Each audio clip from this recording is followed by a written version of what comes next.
year is 2577 TC. We use the Thelmesian calendar. We always have. Even after Thelmesia was destroyed. They say it was supposed to be a shield, a defensive measure against monsters, to bring Thelmesia into a new age, a utopia at the center of the world. Some time ago we began weaving magic into our technology. We called it Arcanii. But it was too strong. Weapons capable of atomizing entire cities. Shields that should have saved lives, but instead tore them away. They outlawed it, the world over.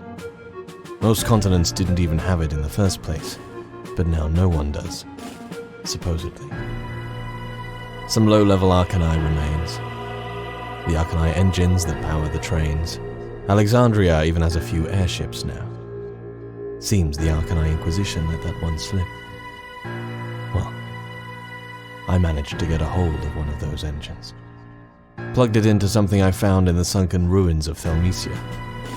A few nuts and bolts here, a little alchemical touch there, and a simple cantrip to hold it all together.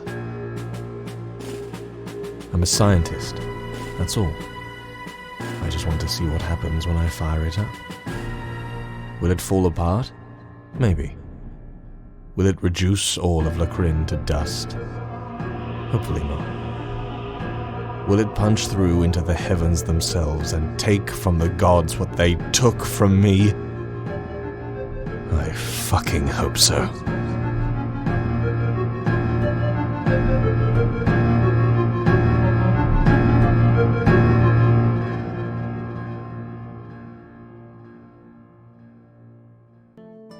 Hello, everyone. Damn it! It did the thing! I knew it was gonna do it! I knew it! What? Look at the screen. It reset it. I knew it was gonna reset it. Hang on, let me make myself big. Oh, crap. Yeah. We're lucky that's not somebody's crotch. I know. Everything's gone wrong. Everyone, please hold the line. And I'm gonna fix it. Please. Because we We're had sorry. we had a last second cancellation. I had to change things and it all went wrong. And here we are. And I think I can do this on the fly now. All right, there we go. We have one.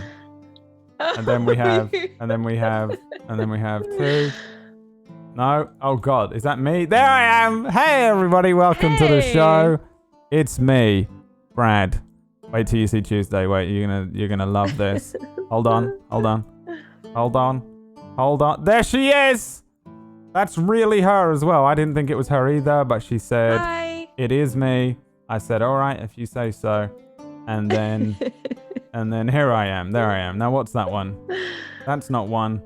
That's the Edge of Tuesday's one. God damn it. Okay, there we go. I knew it was going to do it. I remember when it did this to me last time, and I was like, I think OBS is going to change that back. I was like, nah, it'll be fine. All right, there we go. Sorry, I had to change everything because it was set up for preemptively for 4 people. But here we are. It's just us 3. There is no one here. It's just us. I hope you're okay with that. Tuesday's here. Yay! Yay! Remember Tuesday from Ragtags? Remember her? Yeah. When was the last time we played that? God, man, I was just a boy. Yeah, you were a wee lad back then, back in the day. Just a ween. We'll play again the probably screen next is year. so like left heavy, right heavy as well, like over here. Yeah. It's weird to look at. Suck it up. Here we are. We made it. God, now I've got to do the other one. Welcome to Tablestories Dying Order with Tuesday Grey and Pumpkinberry and me. Playing. Can we talk about Pumpkinberry for a moment? Can we linger on her for a moment? Can we do that while I fix everything? Why? Because you look amazing. Oh, You thank look you. amazing. For you. No, this is nothing. Look at you. Well, is this the first time that you've done color though? Yeah. On a stream, right? I mean, honestly, I didn't change my cam color for today. It's just that I'm usually like my hair doesn't stand out like this, so I think it's that and the eyes probably. Yeah. Normally you actually do Got look. color contacts in. Yeah. Yeah. God. Wow. Scary looking eyes. Commitment to character. So, some people are wondering what's going on. Where's the normal show and things like that. So last time there was in real life there's TwitchCon happening. God damn it! I just changed everything back. No, I didn't. Okay, no, it doesn't look like I'm doing anything right now, but I am on the other screen doing all the things to get this thing, which was set up perfectly, and I am so sad. And I will definitely be able to recover from, and will not be a long-term trauma. You're like playing cookie clicker or something over there. Yeah, you see the way he's staring at the screen? Yeah, don't tell anyone. He's got like a middle-aged woman game addiction going on. All right, we're back. I can begin the game now. This is going to be all right. It's going to be great. Hi, everyone. Welcome to the show. I did it. Trust me. You don't understand. Perfect 10 out of 10 production quality, as you've come to expect from Tablestory when it's being run by me. 10 out of 10. And my controller has just fallen off the desk and killed the dog. Auspicious start. Okay, hello everyone. Some of our players are missing. They are at TwitchCon, which means we're here doing the B story stuff. B story, you cry.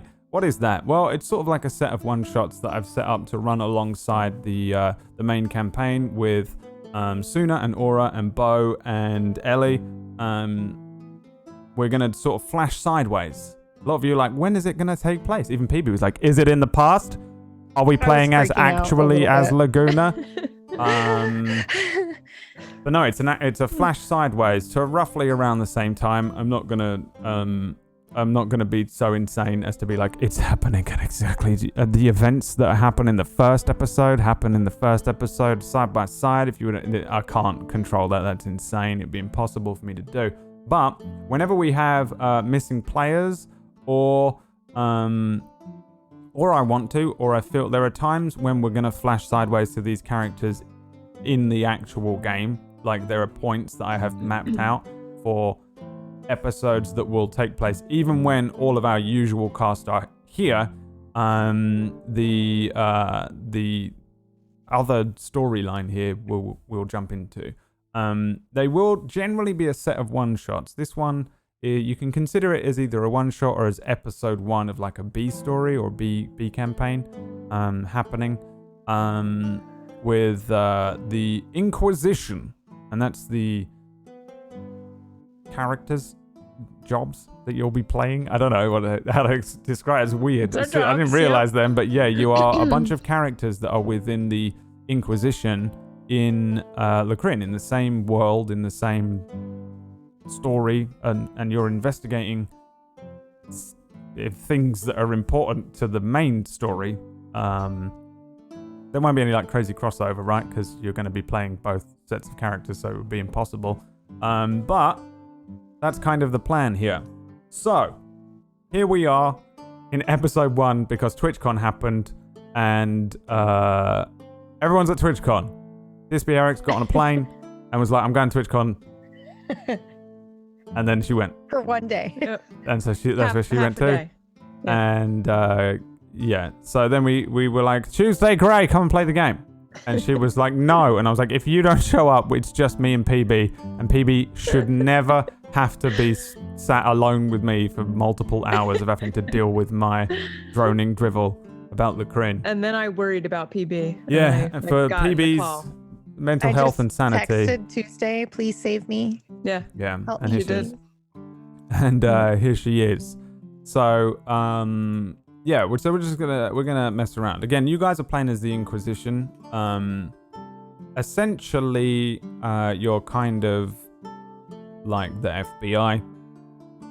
You're like Interpol. You're also kind of like the Men in Black. You're like the Turks. You're that kind of thing. I mean, we're Scully and Mulder. You are for today because there's only 2 of you. Yeah, you are very much Mulder and Scullying this. Although you're not for once. Well, you kind of are. I have an intro monologue. Would you like it? Yes, please. Do you want to just start? Yeah, really, if there was ever a time wait, to kill more and more time, it's now. But yeah, we should just do a shout out to the people who made our characters.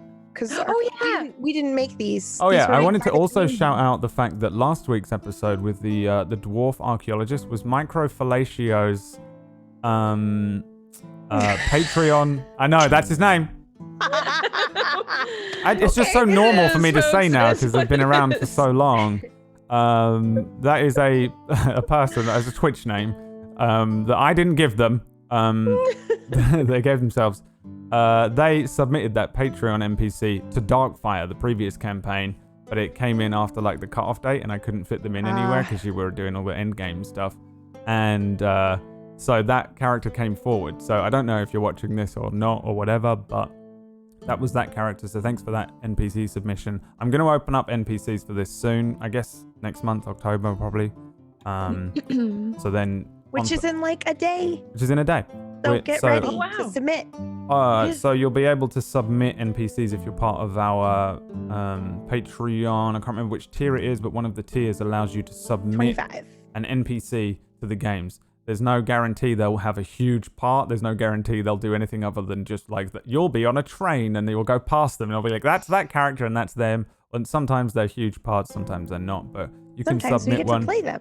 Sometimes you get to play them. Well, kind of. These characters that you're playing today are a group of characters that I personally asked people who were so involved in the previous campaign I ran in Darkfire. They were on our Discord every week and they were pulling apart everything I was doing and everything the players were doing and looking into stuff and really interested in it and really following along the story and like second guessing everything. And we sort of jokingly named them the Inquisition because they're doing that. They're literally inquisiting everything that I do and everything we do every week. They're still there. They do it with this show as well. They're guessing everything. They're trying to work out what's Easter eggs, what isn't. So I grabbed them at the end of Darkfire and said, right, you guys just get to do a free NPC. I just thought it would be a good way to because they're like the top tier fans of the show, basically. And I was like, right, you lot, submit me a character, basically. I didn't tell them what it was for necessarily, but I did tell them they would be Inquisitors in the game. So I told them to make a character each. They made 8 characters. I gave you 7 characters to choose from. I made them as characters, and everyone picked a character. The 2 people that are here, Lyra and Cairo. Cairo was actually originally Chiron, and I gender switched them because I wanted it to be like you had the option of picking between 4 boys and 4 girls, essentially. And then I removed a character for myself to have. And then you picked your characters. So who made your characters? Raiden made Chiron, yes. who is now Cairo. So that's really all that's changed, though, as far as I'm aware. I'm still a half-elf ranger with cerise. Is that how you say this hair color? I don't know. Cerise colored hair. Got it as close as I could. Pretty young. So I'm probably a little green. And yeah, thanks, Raiden. I'll try and do you proud. I have a pet owl.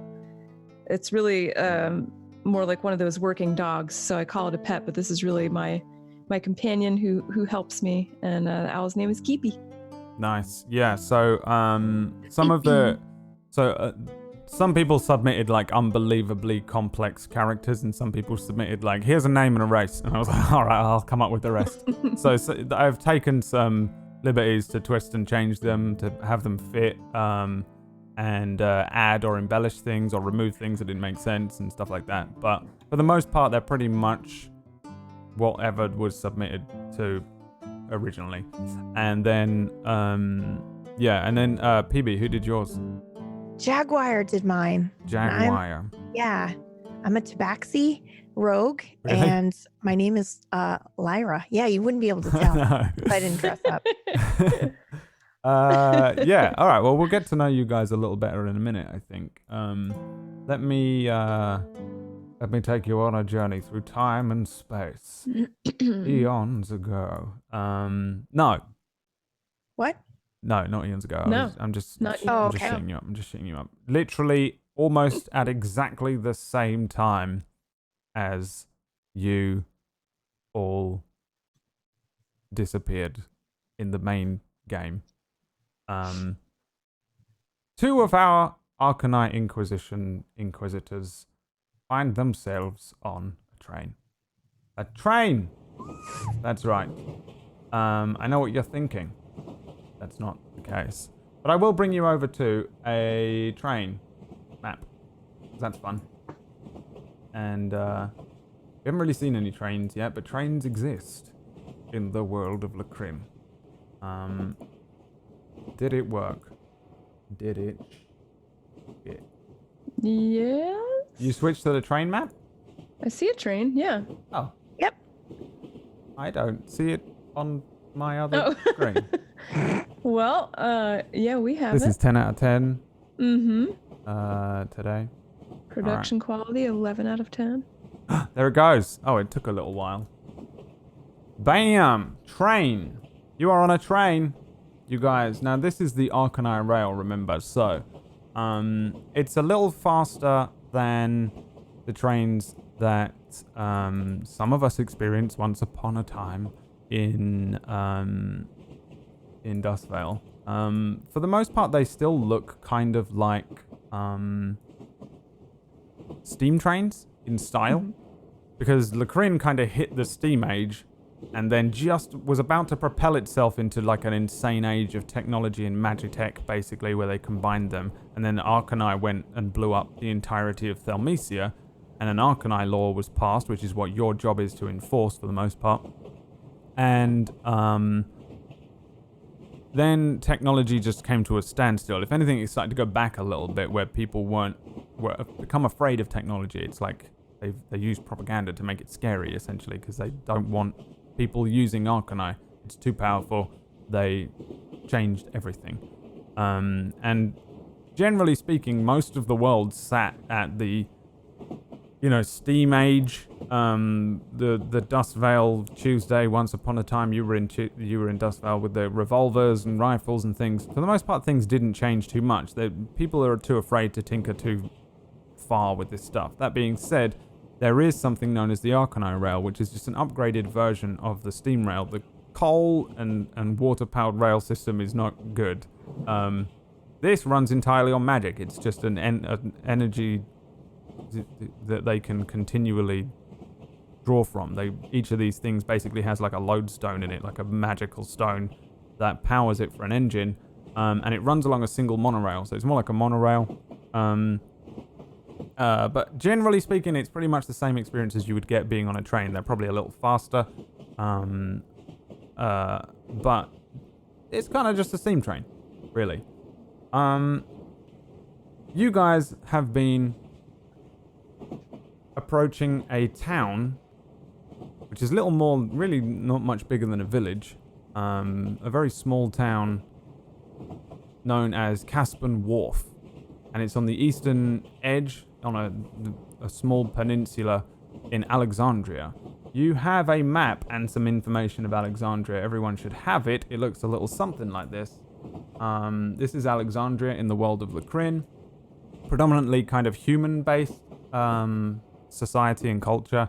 They're ruled over by a queen. The capital city is Bologna, right in the center, and you're coming from there. That's probably where you're stationed. And you've taken a train from Bologna through Yill to Caspon Wharf. And I would imagine you've probably spent a lot of today staring out at the countryside. The Yill countryside is what they call it. It's, for the most part, it's grasslands, plains. The train will have stopped for a while in Yill. And I think probably then you would have got lunch. Mm-hmm. But now it's probably approaching dinner time. The sun is beginning to hang low in the sky. It'll be dark very soon, and you know that you're coming up towards Caspon Wharf because you can probably see the sea. If you look out of a window, you can probably see it coming up, and then the edge of a small town approaching. Some curious things have happened over the course of today. When you first woke up this morning, it's the height of summer in Alexandria, but there was a sporadic snowfall that, as far as you're aware, fell all over Alexandria, just everywhere. It was curious And just as you were about to get on the case, they sent in the A squad. And the A squad was sent in to investigate what the hell's going on. Why suddenly, in the middle of summer, there was a snowfall. And then you two got your own little mission. The rest of the B squad are doing whatever they're doing. You know, that meme of like, Captain Marvel, off-world. Thor, you know, somewhere else.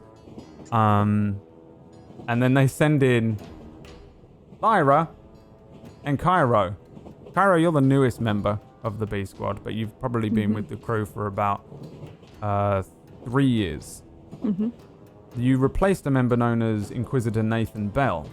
And I think probably on this train you've got all of your papers spread out in front of you. All of the information that you have, I made available to you guys during the week outside of the game to check over and things like that. But again, you can question me on everything. It's a huge amount of roleplay effort and lore and stuff to understand out of nowhere. So just question me if you have questions about information you might already have. You are the B squad of this Inquisition, the Alexandra Arcanii Inquisition. You're kind of like Lacrin's FBI, you're the Interpol, you're Men in Black, you're whatever you want to be. And the Inquisition itself has been around for as long as it was needed, which is just about forever. Although a couple of hundred years ago it was given a new division outside of its usual duties of investigation. With the power of several nations at its side and the addition of wizards and things like that, it began the Arcanii Inquisition. Pretty much every country in the world granted the Inquisition like an embassy or like sovereign lands, that kind of thing. Some element of the country in which it can just live and work out of free of charge, and also just kind of to the behest of the world. There isn't really anyone above the Inquisition, and that includes kings of the land that you're in and stuff like that. Wow. Since the Arcanii law came down, everyone kind of turned to the Inquisition and went, what do we do? The Inquisition basically was able to go, give us as much power and control as we need, and we'll stop it from ever happening again. And with that new division, the Arcanii Inquisition, each country has their own separate different divisions. You guys are often sent out on missions to look into suspected Arcanii, things like that, like somebody's invented a quill and they've imbued it with magic and it can run around and write its own notes and things. Even something as small as that, if it's deemed to be essentially magitech, something where they've combined powerful magics or old magics with new and advanced technology, something that can harm specifically, but also when people start using this stuff, you shut it down. Even if it's seemingly harmless, it's illegal across the world, because eventually it leads to the point where an entire nation is destroyed, is what the fear is. So, if this hybridization that was rapidly growing across Lacrin appears somewhere and people report it, then they send in one of you guys for the most part to go and look for it. When local law enforcement isn't enough, or they become corrupt, or the king himself needs a hanging, they send in the Inquisition. But when someone is suspected of crafting, using, or selling the Arcanii Magitech stuff, they send in the Arcanii Inquisition, and they get answers. And you guys are literally, I don't know what your character sheets say, if they say lawful good or evil or what. You get answers by any means necessary. That's your only job, is to just, that you are given a question by the Arch Inquisitor, and then you have to go and find the answer. It doesn't matter what you do. That you're famed for torturing, killing, people torture people and then do the necromantic, like, question the dead techniques, things like that. But you don't have to. That's just it's within your realm. You're all powerful. You have just about full authority. You have a license to torture, you're free to do that. You have a license to kill, you're free to do that. You have a license to do just about anything you want, so long as you get the answers that the Arch Inquisitor wants. And today, the Arch Inquisitor wants answers upon answers, because one of yours has gone missing. He went missing while investigating the death of another Inquisitor who was killed in Caspon Wharf, Inquisitor Nathan Bell, who himself was investigating like the gathering of a group of people who were collecting Arcanii and artifacts and things like that out of Caspon Wharf. And this one's just getting out of hand. But for the most part, your question is, where is or what happened to Inquisitor Sea Stalker? He was probably your most capable member. FYI. Oh, damn. Okay. He's probably your most capable member. So without him, we potentially could be C team. Maybe. Demoted. So, a quick little more jargon bullshit. 4 years ago was when the 8th Inquisitor of the B Squad went missing and then ultimately was found dead. He was looking into artifacts that may have been being used to create Arcanii in Caspon Wharf. He found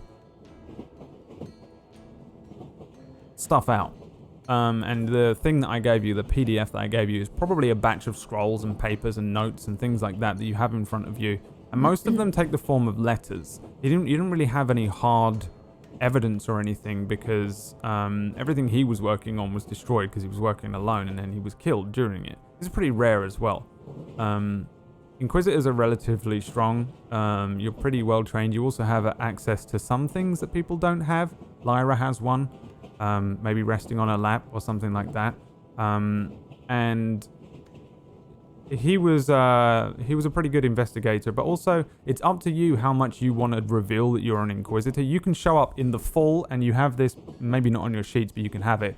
Inquisition robes, Inquisition ID at hand, and the Inquisition ID looks something like probably this, and it's a magical thing. That is verifiable by anyone who has the ability to verify it using identification magic. It's a really complex drawing of an eye with keys over a moon cycle on a starry sky. But essentially that's what the Arcanii Inquisition logo symbol is. And you have this. You have whatever you want it to be, a pad with it on, or a classic like I'm the FBI type drop-down wallet opening thing on a piece of vellum or something like that.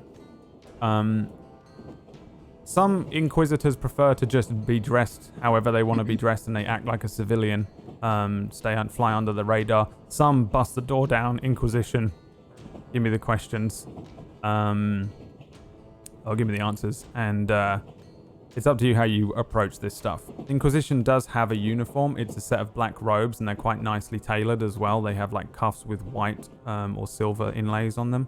And you show up looking like those guys from Kingdom Hearts, the 13, whatever they were called, that sit in those chairs. Or you can show up in your civvies and just act, like you're just there for whatever reason. Nathan looked into something in Caspon Wharf. He knew a lot of information. Specifically, he came out of there with information on the set of merchants, and I'm doing quote marks here because they are almost definitely not merchants. They're probably pirates or something, operating off of a ship known as the Dragonfly. He had a bunch of information, and then he loses contact. Sea Stalker went to look for him. Sea Stalker. That's like 2 weeks ago, right? That was 4 years ago. For 2 weeks? No. Oh, Jesus. Okay. 4 years ago. Sea Stalker then took the investigation up. For a lot of the time, you guys work alone. You don't often need groups or multiples of you unless it's really important or suspiciously dangerous, like this seems to be. 4 years ago, Sea Stalker went and looked into it. Essentially, he... Oh, okay, right. And then he's like, I'm going to action. And now he's been out of contact for a couple of weeks, right? He found some stuff But mostly he looked into the death of Nathan. He found Nathan, found out he was killed. He was shot in the stomach and found dead. And he found where he was staying, but all of his information was torn off the walls and destroyed or removed. Sea Stalker didn't really find anything else out other than that it was linked to this Dragonfly thing, which was information that Nathan was sending to the Arch-Inquisitor anyway. Sea Stalker put out like an all ports warning on this ship, the Dragonfly, and no one ever heard a whisper of it since. Everyone was put on different missions, everyone's waiting for more information of this ship, but it never happened. Nothing ever came of it. Until 2 weeks ago. 2 weeks ago, the Dragonfly appears in Caspon Wharf, according to a report. Sea Stalker then goes there, and he disappears. Not entirely uncommon that one of you would go off and go dark for a while, but this is just way too long. Communications with him are lost. Sea Stalker is considered MIA. Lyra and Cairo, the only two people left available this morning because the A-team suddenly were put on some other thing that's seemingly way more important than this. You're the only two people left. You probably sat there doing nothing, ready to have a nice day off. Legs up on a table, the whole A-team are strutting up and down in a corridor, and then they all get pulled into an office somewhere.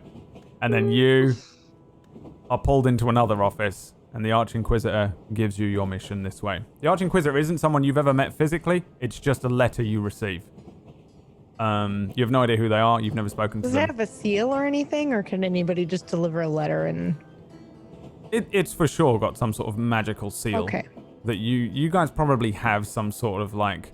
I'm just wondering how smart we actually are. No, you guys almost definitely have... you probably have an encrypted way of speaking. You have your own thieves' cant, like Inquisition cant, we'll call it, for now. So you can add that to your languages if you want. You can speak and write in Inquisition.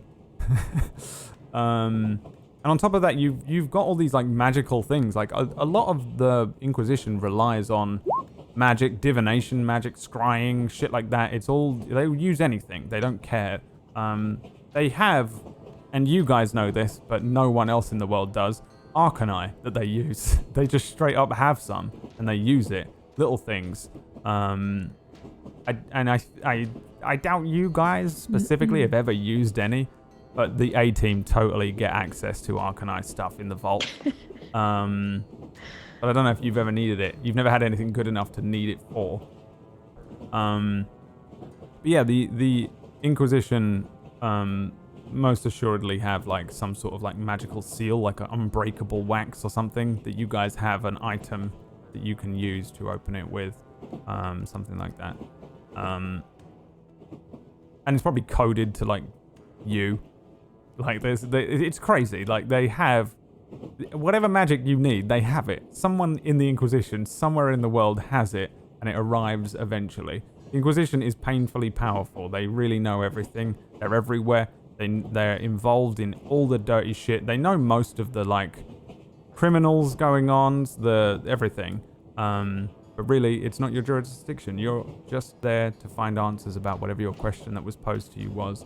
And today the question is, what happened to Sea Stalker? The last he was seen was in Caspon Wharf.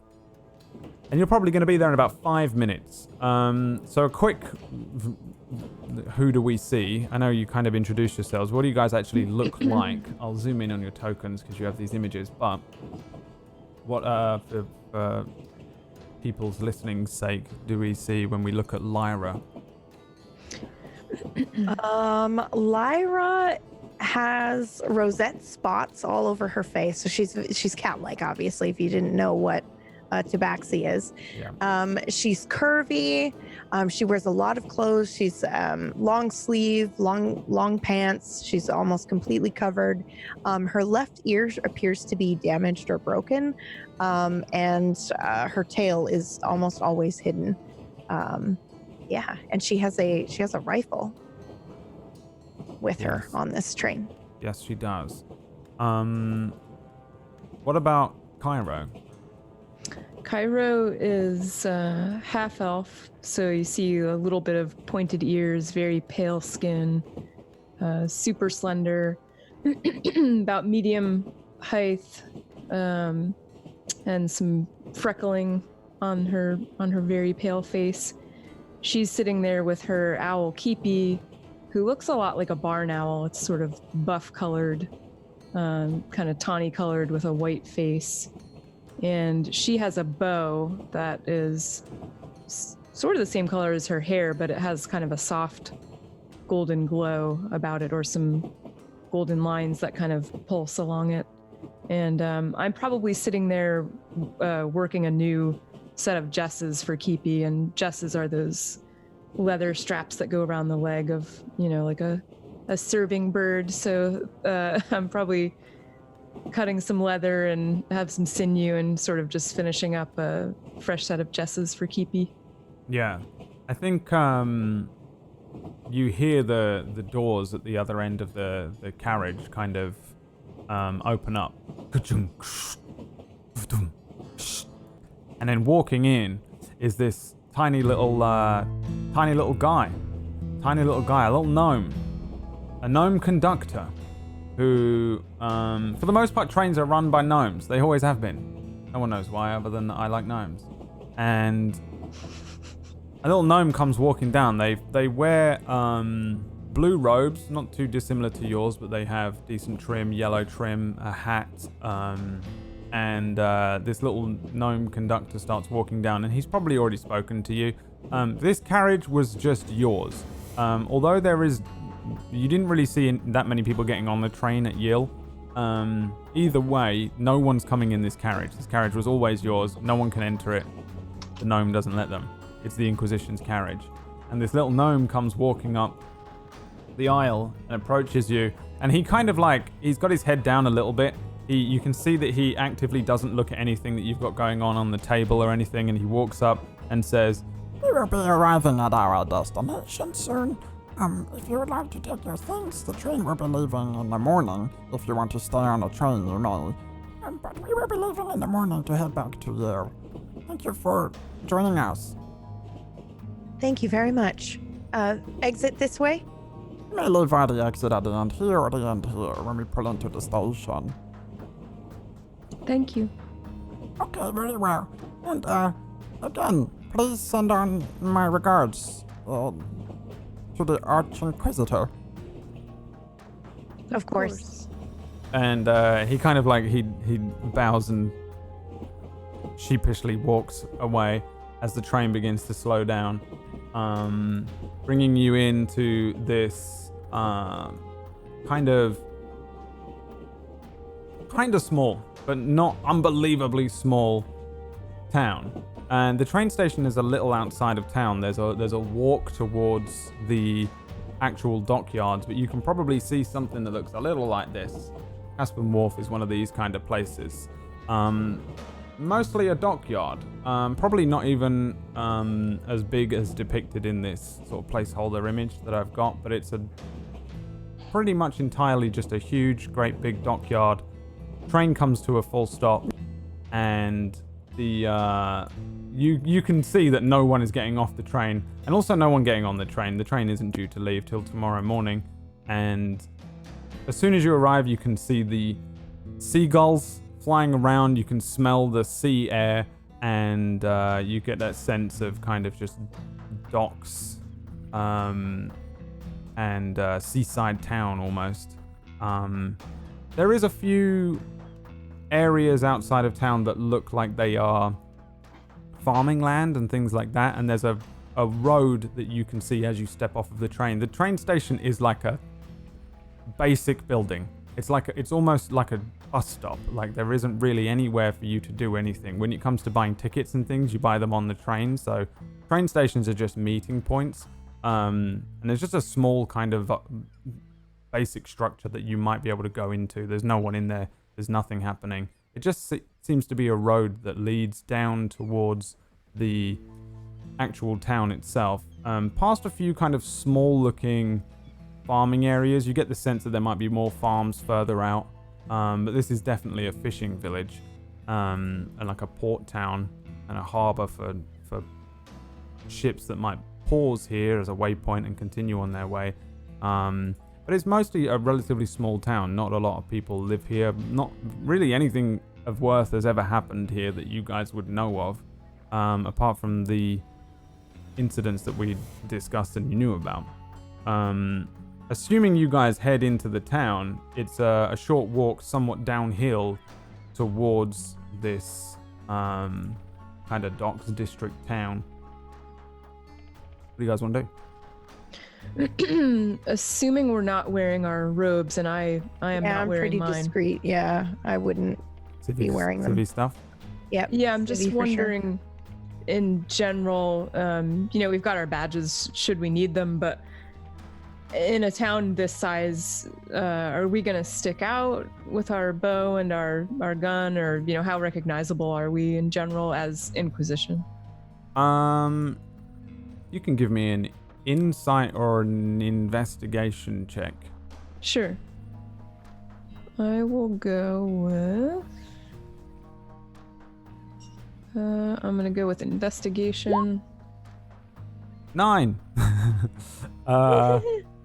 You guys, you're probably a little unsure. Okay. From what you know, this place is small town attitude. Like everyone probably knows everyone, but it obviously has a decent amount of traffic coming through.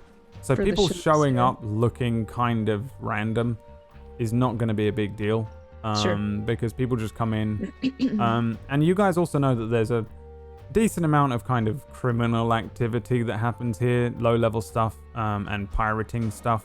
It doesn't have a great reputation, but for the most part, it's like small town fishing village plus a lot of sailing activity that leads to crime. Because no one cares about this place, so they just use it as a criminal hub to do some dodgy merchanting, and that's about it. Nothing that you would give a fuck about, really. But so you probably will stick out with the locals, but not. It wouldn't probably be untoward. Like you wouldn't Sure. be like, this is weird. They wouldn't immediately assume we were Inquisition, maybe. Unlikely. Okay. Now that's a smell I miss. You do. Mm-hmm. It stinks a little bit. Yeah, it's delightful. I do miss sailing. But I'm pretty hungry. Want to go get a bite to eat before we start looking around, I guess? Sure. I look around for a tavern. Pub. The pub. The Yes. pub. Give me perception checks. 21. Damn, son. Damn, she gonna see a pub. Six. Probably. Or 14. Oh, hang on. I'll 14. fix your sheets. There are two Thank you. numbers coming up because it's rolling you with advantage at all times. So Gotcha. I'll make it ask you the question. Thank you, sir. And that way it's going to probably be easier for everyone who is curious as to what all these numbers are on the screen as well. But yeah, when it rolls with the 2 like that, you just take the one on the left. So 21 and a 14. Cairo, there's a few buildings that might be taverns and inns. A lot of these buildings look very similar. Like they were all built around the same time and then were just left there. For the most part, they're all kind of brick buildings framed with like dark timber. And a lot of the buildings have black tiles on them, and a lot of them have red tiles, but that seems to be about it. For the most part, everything looks kind of the same. There's an area where there's a dockyard where you can see much larger buildings that presumably house boats and ships being built. And maybe merchant warehouses, something like that.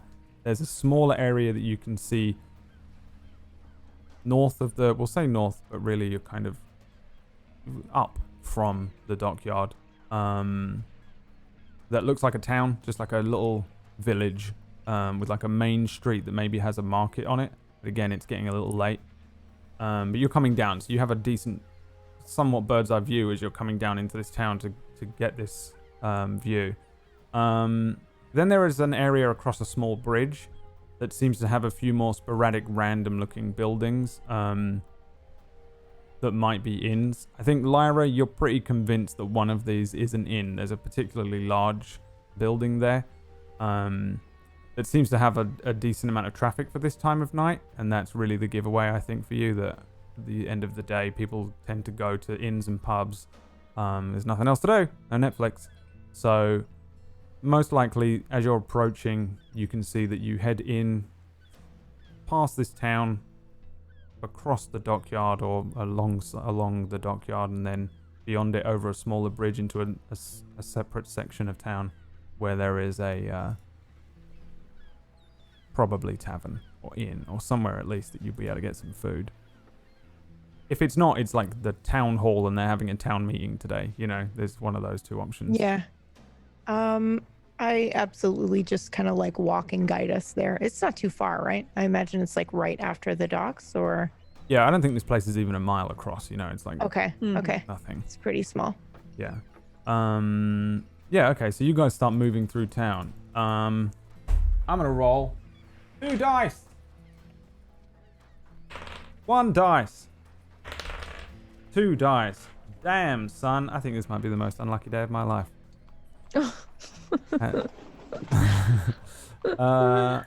Or was it? Oh dear. Yeah, it was. Let's go with it was. It was very... Oh, I haven't got a good poker face. It was very low. It was a 2 and a 1. Depends what that's for, though, as the floor swallows you up. It's an earthquake. No. Yeah, you guys head through The town. town explodes. The town explodes. You see a lot of stuff going on in this town, but it's nothing like interesting. It's people going to and from their homes. As you get closer to the dockyard, you can see that there are quite a few ships moored here, of varying different sizes. There's a lot of people moving up and down on the dock still, jumping onto boats, moving stuff off of ships, and a lot of people who look like they're coming back from a day of fishing, bringing nets in and things like that, and then shifting them up and down. You can see that there are sort of runners running up and down the docks.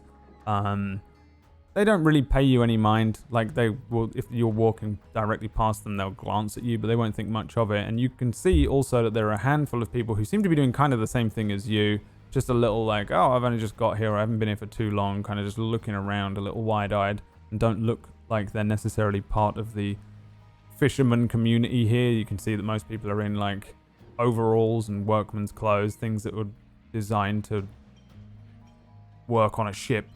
And then there are people who are probably more like you in like classic standard like tunic and trousers and some traveling boots or something like that.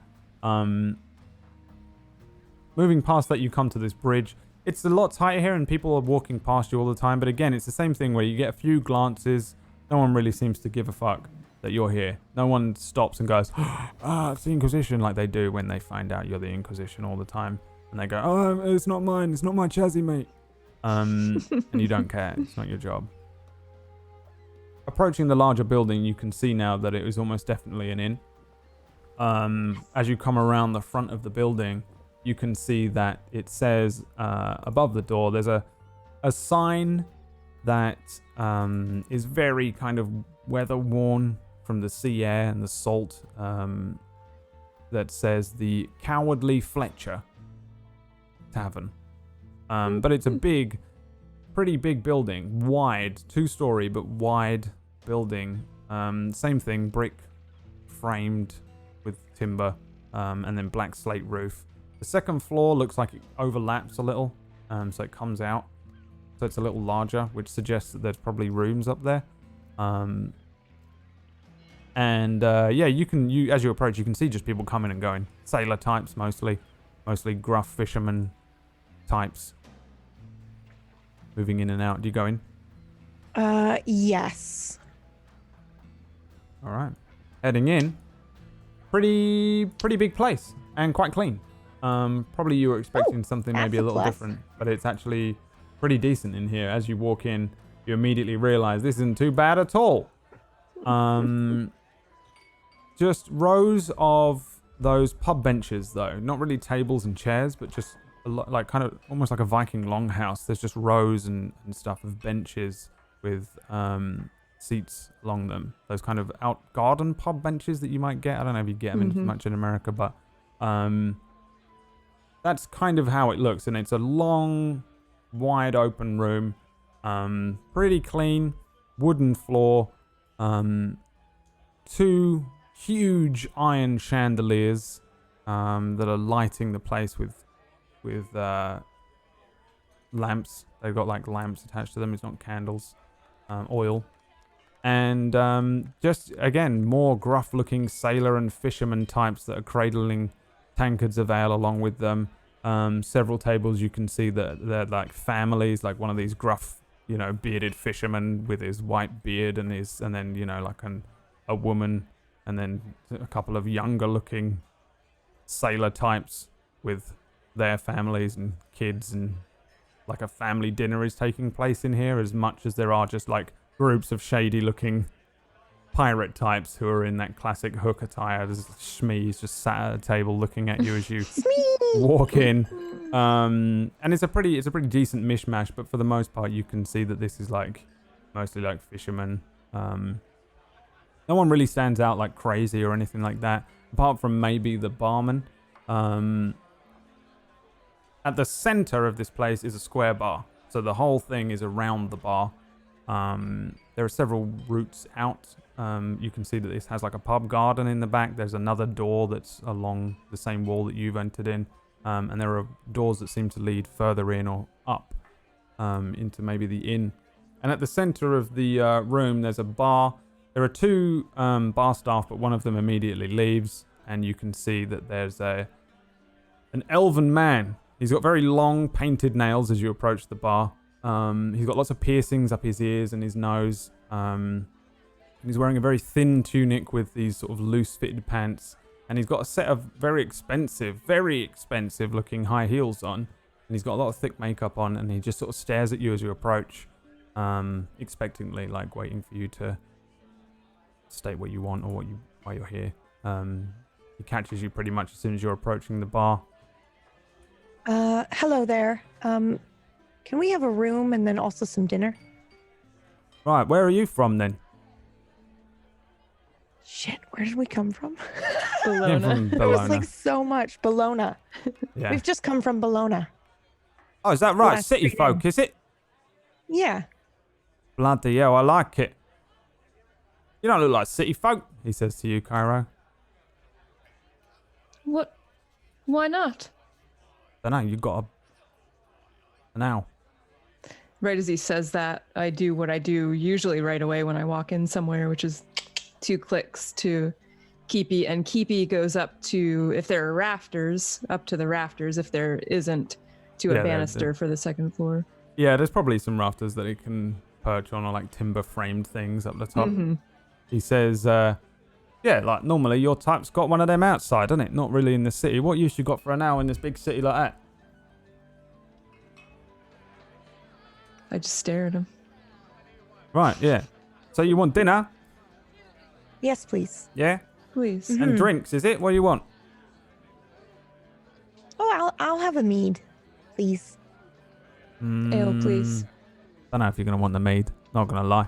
City Why? What's folk wrong like with you it? ain't going to like that. Oh, I'll take the mead. Thank you. Yeah, but city mead, yeah, is like the cheapest shit you got there. Yeah. And that's like piss water, probably in Bologna. But here, it actually is basically piss water. Then I'll take the piss water then. All right. Well, don't say I didn't warn you. And you want what? Ale?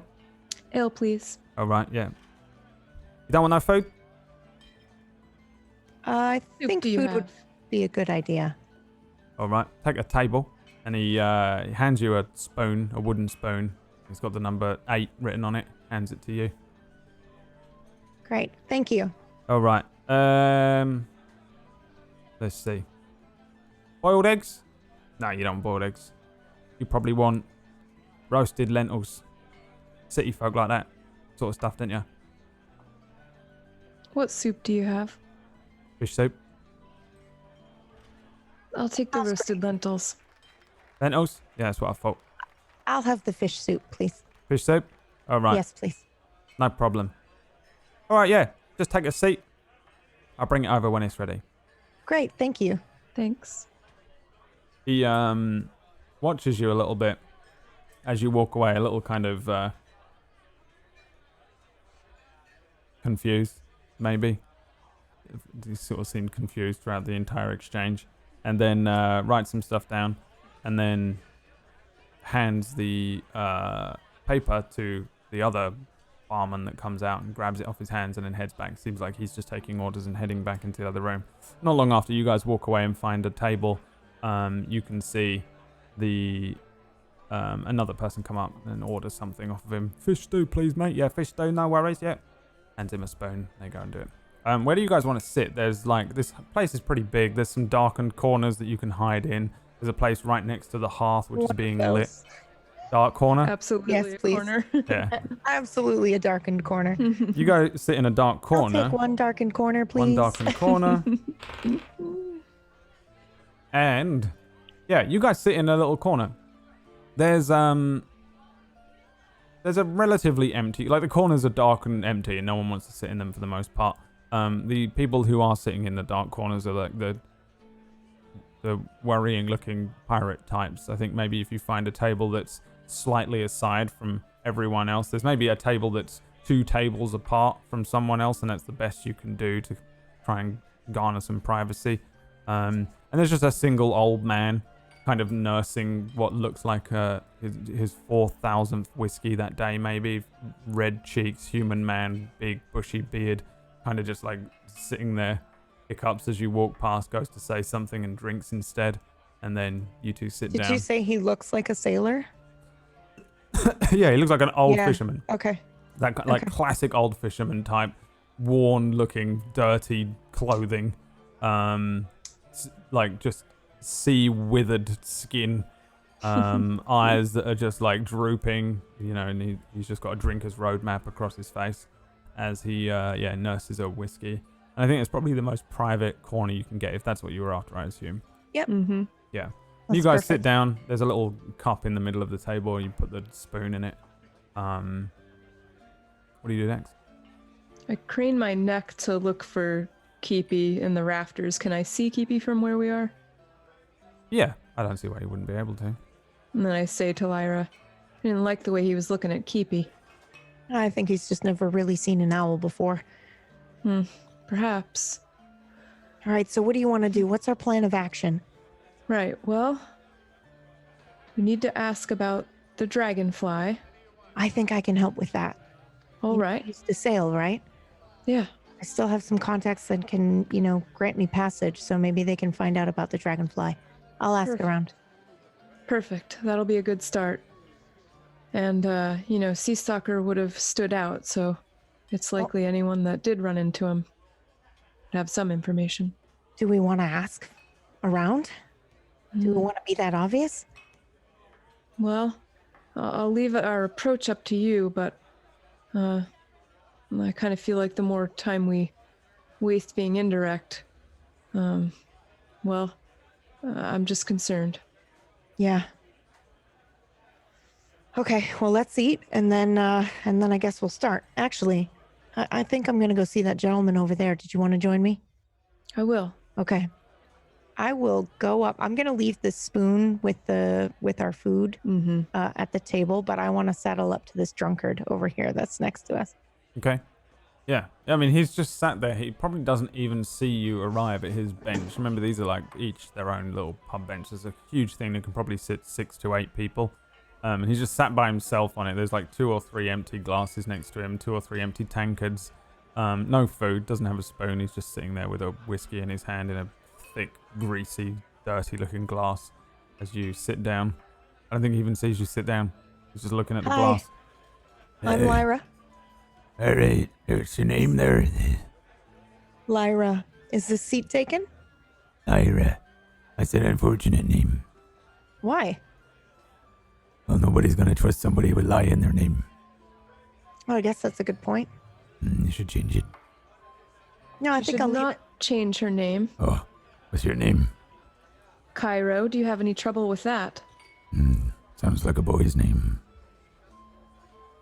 And what's your name? Staring daggers at him. The name's Ben. What you drinking, Ben? Whiskey. Can I just like reach over? Is his hand on it, or is he eating his soup? He's holding it. Oh, okay. He doesn't have any food. Actually, I'm just gonna reach for it. He pulls it into himself. Oh no, come on, don't be like that. Nothing for free, not in this game. Nothing for free. No. What about some information? You ain't got no information I want. But you have information I might want. Nothing for free, not in this game.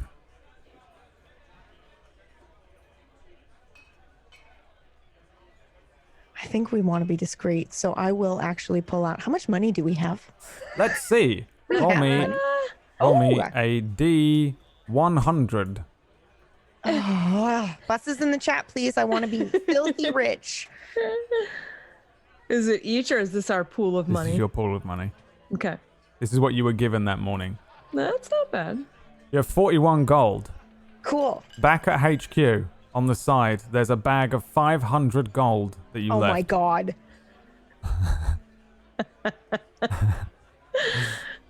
You have 41 gold between you. That's what you were given as your amount for the day. But actually, 20, that 41 21. gold was just to like see you through. And there was 500 gold that you normally get way more than 41. What the hell is this? This seems like an important mission for 41 gold. What? Everyone was a little flustered this morning. It was snowing. It was weird. Yeah. Threw him off, huh?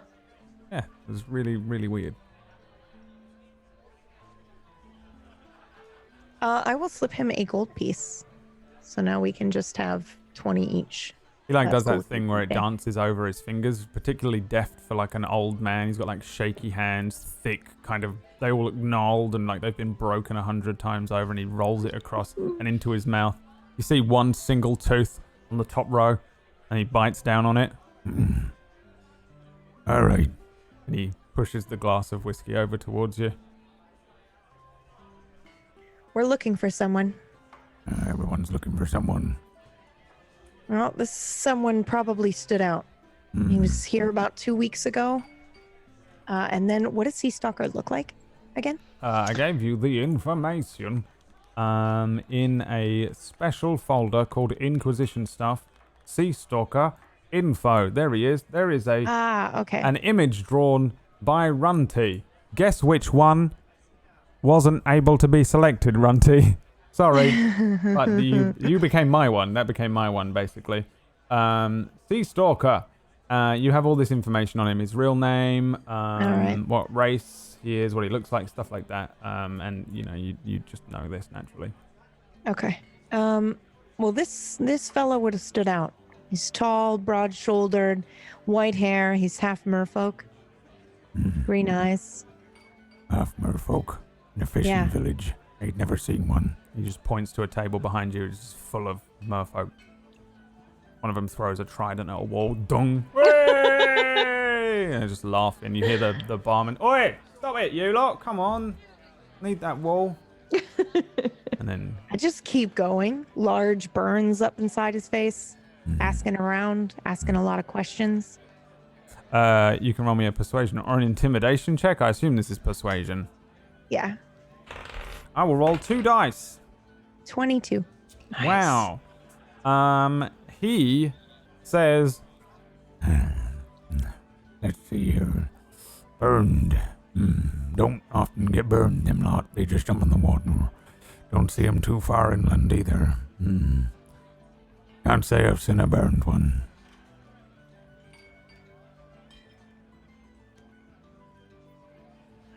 All right.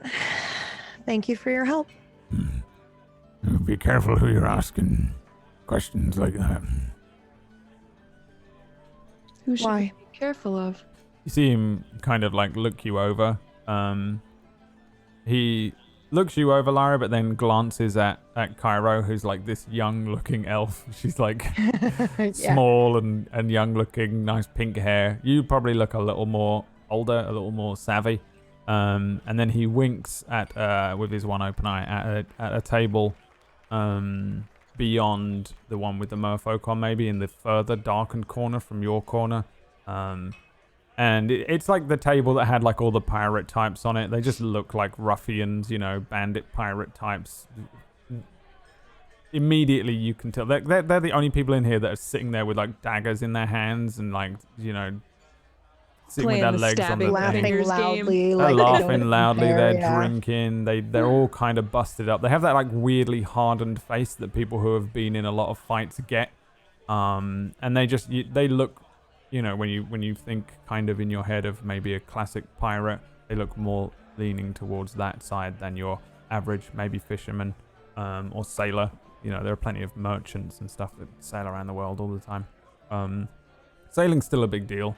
You guys have airships in Alexandria. There's only a few of them, but they're so rare. It's unreal. It's super new and not tested. And inland everywhere pretty much has trains, but sailing is really the best way around the world still. So it's still a pretty decent trade, and there's definitely a lot of sailors and sailing that happens in Lacrin.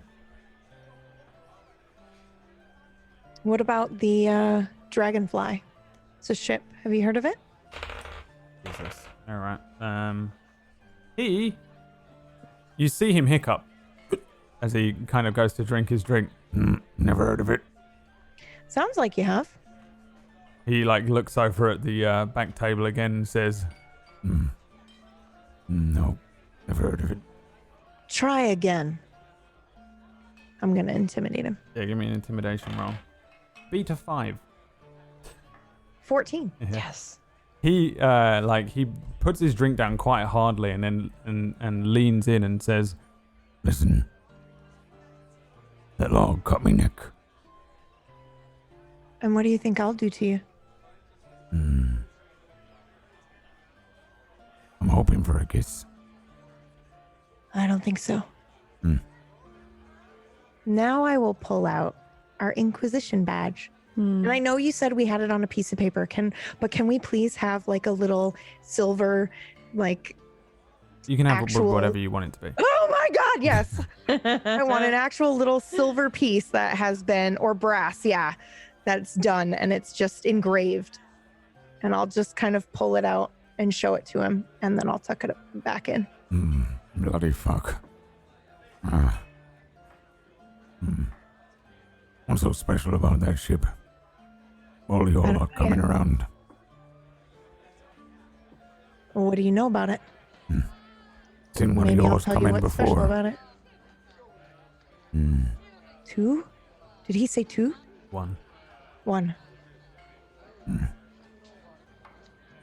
Don't know much. What I know is that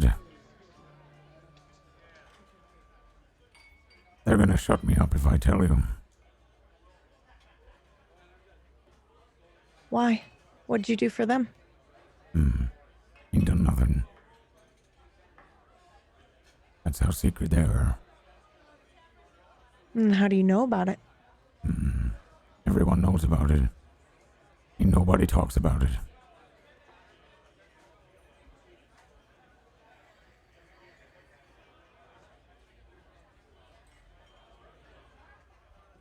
I'm not leaving. I'm just gonna stare at him and wait. He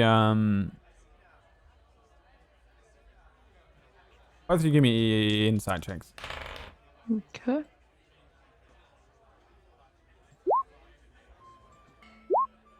Oof. 24. 20 and a natural 1, which comes out as a natural 4. Are they watching the table? Do they see me talking to him? This was an insight check for the old man. Okay.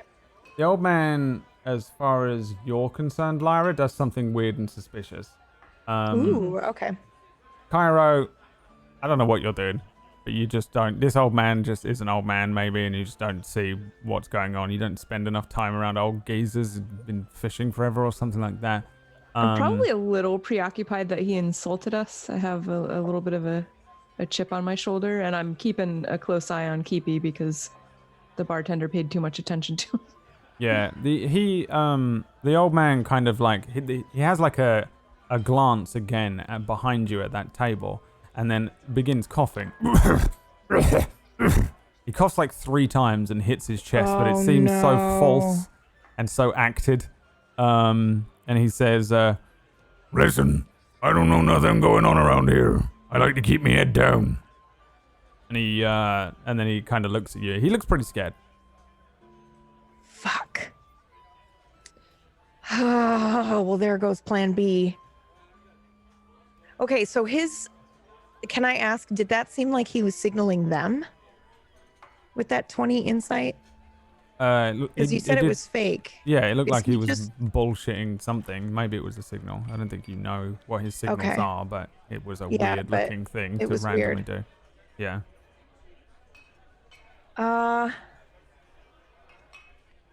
All right, forget that then. Let's just drink. Can I wave to the bartender to bring another whiskey over? Yeah, like he's walking over anyway. He's got 2 tankards, Yeah. one with mead, one with ale. Wonderful. And he's like walking over. He saunters over. He sort of takes his time. Every now and then he stops at a table and speaks to someone. And then like wanders over to your table. He puts them down on the table you're at, and then looks at the old man, and then looks at you lot and says, "You know, there's better people to talk to than old Ben.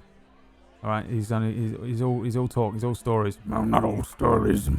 I'm telling you, I saw it. An aboleth. The size of me ship. No, he didn't see no aboleth. All right, he probably got drunk and saw a rock. He thinks it was an aboleth. You ain't never seen an aboleth. You ain't never left the shore.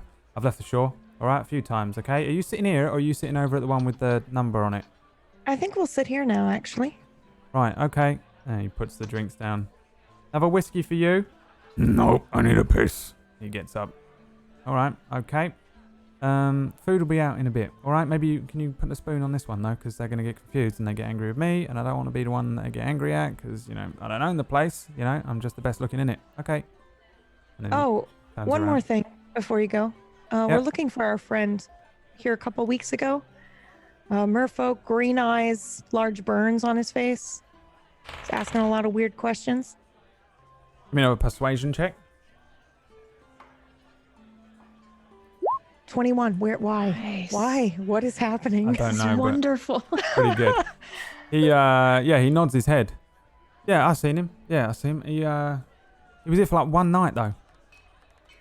One night? One? Stayed here. Can't forget him. His eyes was glowing a bit weird. You know what I Yeah. mean? Well, they're bright green, but Yeah, all burned up. one night. Did he talk to anyone? Don't know. Don't really keep an eye on you lot. You know what I mean? There's a lot of people coming and going all the time. I get involved in everyone's mess. Well, then it's the right mess. You know what I mean? Winks over at the old Yeah. the back table again. So we've heard. Excuse me. I need to use the ladies' room. And I make eyes with Cairo. I feel like we've done this before, so she knows she's gonna talk to this guy, and I'm gonna go follow Ben. Okay, yeah. You see Yeah. the old man. He walks out the front door. Yeah.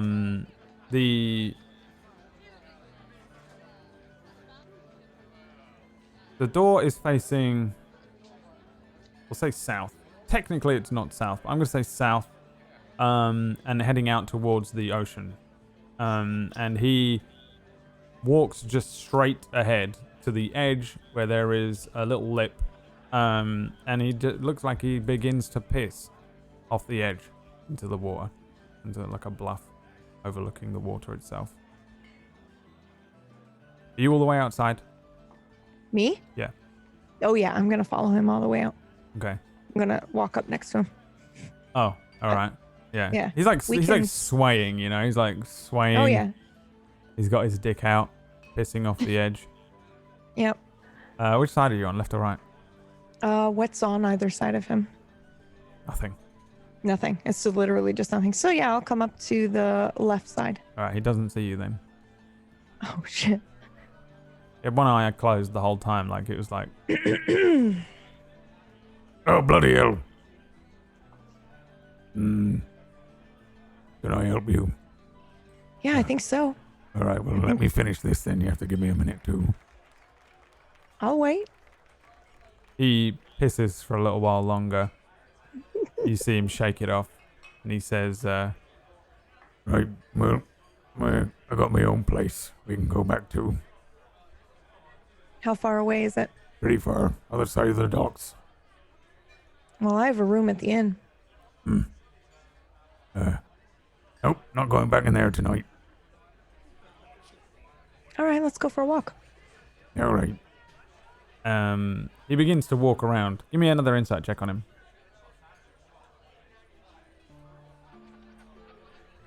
17. 17. He's like crazy. He's like looking left and right. Yeah. He's like looking over his shoulder. But he's trying, like, you can tell he's trying to act cool. He's just not great at it. He also seems like he's been doing it forever, though.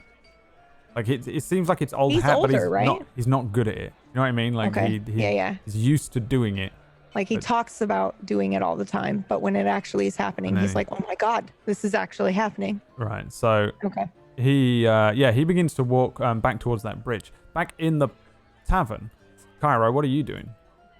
So I say to the bartender, you said he stayed here. Did he stay the night? Well, yeah, I think you did, yeah. So you saw him in the morning, Bright and early he was, that one. and you didn't see him speak to anyone. Give me a persuasion check.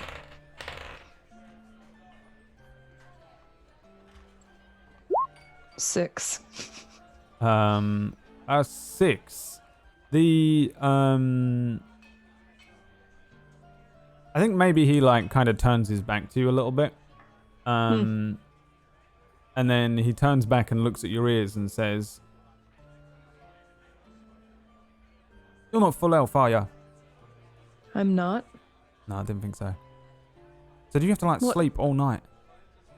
No, I sleep a little bit less than a human. Look, I need answers. I need answers about our friend, and I just need to know whatever you know. Well, I don't know much. All right, listen. I try to keep my head down as well. All right, listen. See that lot over there? He like brazenly points at them. He Oh, goes, "Them lot own this place, and they own just about everyone in it. You know what I'm saying? So you should just keep your head down. I don't know who this guy is, but you don't want to be going around asking questions. Listen, as far as I know, he came in, he stayed, and he left." And the dragonfly. Oh, Jesus Christ. Give me a insight check. Okay. 15. He stops. He kind of like takes a short moment. It's like a pause. And he says, he leans in. He comes down and says, "How old are you?" I don't see why that matters, but I'm 22, and I think I lower my voice a little bit when I say 22. He says, "Yeah. You should have like a bright, long life ahead of you, yeah? Live all the way to whatever half elves live to. What, 25? Something like that? Very funny. Don't ask about that ship." Ben said everyone knows about that ship. Yeah, everyone knows about that ship. So how is that a secret? It's not a secret. It seems to be from us. Well, and he stands back up. Just a trading ship, innit? Been all around. We ain't seen it in ages. Probably sank.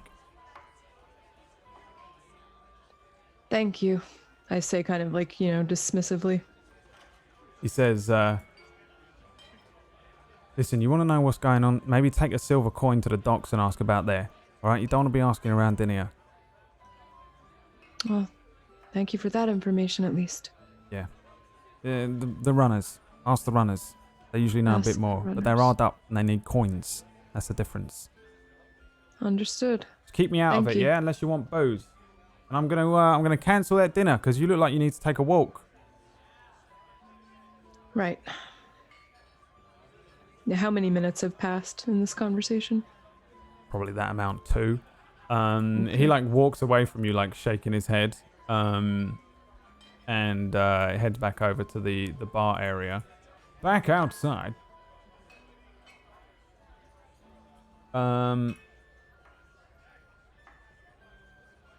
Young Lyra. How old is Lyra? She's not that young. I don't think. She's like, I think her sheet says she's 50 something. 50 something. Yeah.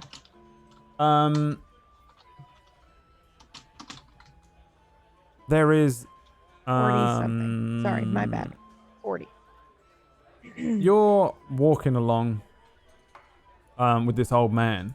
He's probably speaking. He's probably saying like just bullshit the whole time. The whole thing. And then there was a time that one of them there, full-on mermaid, but like twice as large. You know, like a giant and a mermaid had done the business. Washed up on the shore. You know, right there. He points at an area where there's no way anything washed up. Yep. Saw it. I was just a boy then. And that's Right when... Yeah, and as you say that, you hear... And he grabs Oh. at his chest. Son of a bitch. Oh, son of a bitch. He falls down. Blood pooling out from what looks like a crossbow bolt. I look around. Where did it come from? Give me... What is this check? Perception or survival, maybe? Something like that. I guess we'll go with one of those two. Okay. No idea what that check is. But that'll do. Sorry, did you say what? I was looking at skills. What did you say? Survival or perception? Yeah, Or, I feel like one of those works. So survival is 20. Is tracking, right? You could use some skills that you'd got from there. Perception. Yeah, you saw that it came from. He was looking like down towards where the docks is. You've just come off of the bridge. To the left of you is the actual docks area with lots of buildings and things like that. You see the briefest second, a shadow disappear behind a building all the way down by the waterside, like probably on one of the docks behind where some of these buildings brush all the way up to the dock area, the wharf itself. How far away is it? Pretty far. Probably like 60 feet, something like that. I'm fast, but I'm not that fast, right? Like I think. Take you 60 seconds to, 6 So seconds I to have run there. this feline agility. Your reflexes and agility allow you to move with a burst of speed, but just so I know, like before I use something like that, I think it's still too far away. If he's 60 feet, that's probably what, a 30 feet burst? Yeah, you're pretty fast. Probably not the full 60 feet. You can get down there pretty quick. If you want to just barrel forward and run down there, yeah. I don't. So I look around, I see this shadow dart and leave after hurting Ben and shooting Ben, and then I kneel down next to him and I actually am gonna try to help him. All right, yeah. How do you try and help him? I'm gonna, I want to look at the fucking wound. Like, is it right in his chest? Is it in his heart? Can I? You pushing him over? He landed on his front. Oh yeah, I'll roll him over. Yeah, you see a crossbow Ben? bolt sticking out of what looks like his heart. Oh, as you fuck. roll him over, he's like all slack. Eyes Oh, yeah, he's glossy. dead. Okay. Great. I'm gonna take the crossbow out. Yeah, what's your AC? Oh Jesus. 15. Oh. 2 crossbow bolts, pretty much the same time, straight over your head. One bit misses you by like a hair. Okay. It goes through the slit in your ear. Okay. I would like to interject and say that let me know, please, when, I don't know, 6 or so minutes has passed, because we have a thing. Yeah. We have a would head out. routine where I go and do this, and then she comes in at about 6 minutes after I've been gone. So. All right. Okay. Yeah. We're Yeah. probably approaching somewhere near there. If you're heading Yeah, outside. Mm-hmm. Okay. Yeah. So I will,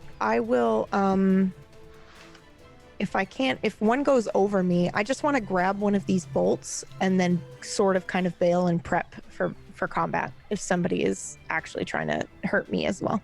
Yeah, you're kind of out in the open, and you can tell that these bolts are coming from a set of buildings and, like all the way down by the water itself. There's an owl overhead. Give me a perception check. Cairo. Oh. Not you. Oh, Not right. your owl. I don't know. Yeah. 16. This is what the owl is for. Do you have some sort of thing with the owl where you can figure out that it can see something going on? Yeah, so I make clicks to him, and he makes, I guess the best term I can come up with for it is sort of mechanical sounds back at me. They're like little mechanical whistly sounds. They're subtle, but I listen for them. I think So, your He owl... lets me know numbers in that way as well, you know? Well, I think he can let you know the direction that something is going on over this bridge. When you head outside, you don't see Lyra anywhere. The owl just starts immediately going apeshit, I think. Okay, I would head in the direction that he indicated. All right, we'll find out what happens after the break. As Lyra and Cairo run headlong into this. Yeah, I wasn't expecting you to just start dropping names, but there we go. All right. Well, you made us feel like the FBI, like we're unstoppable. So fuck yeah, we're gonna come in and drop badges and names. Yeah. Tell me everything. Yeah. Well, you're also like the third FBI agents to come to town and be like, "Oi, who's got?" You know. So like, I think it doesn't matter. All right. Well, we'll see what you guys do after the break. As you begin now.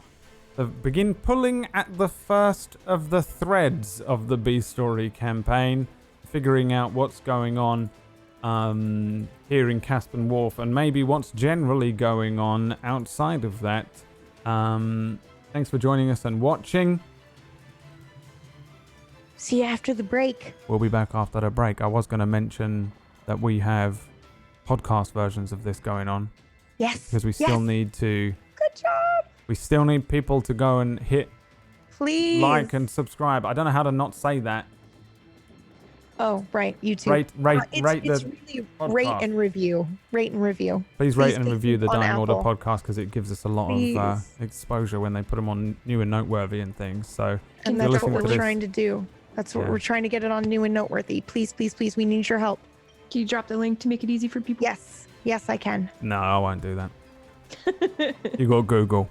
All right. Right, we're back in a few minutes and we'll see what these young ladies will do now that they're completely under attack. And those listening Oh, can go to I went to the tablestory.tv break. slash... All right, Oh, say it shit. again. I was just going to say go to tablestory.tv slash dying order. Oh, wait, I went to the And break that's where all again. the Hold on, links do are. it again. Why do you hate me? I'm not doing it again. All right, No, there's no, links no. everywhere. There's links in the description. There's links in the chat. Thanks for watching. We'll be back in a minute.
What? Hello, Huh? we're back. Live on the stream. We're live on the stream before you say something that you... I don't know if you didn't know we were live. Is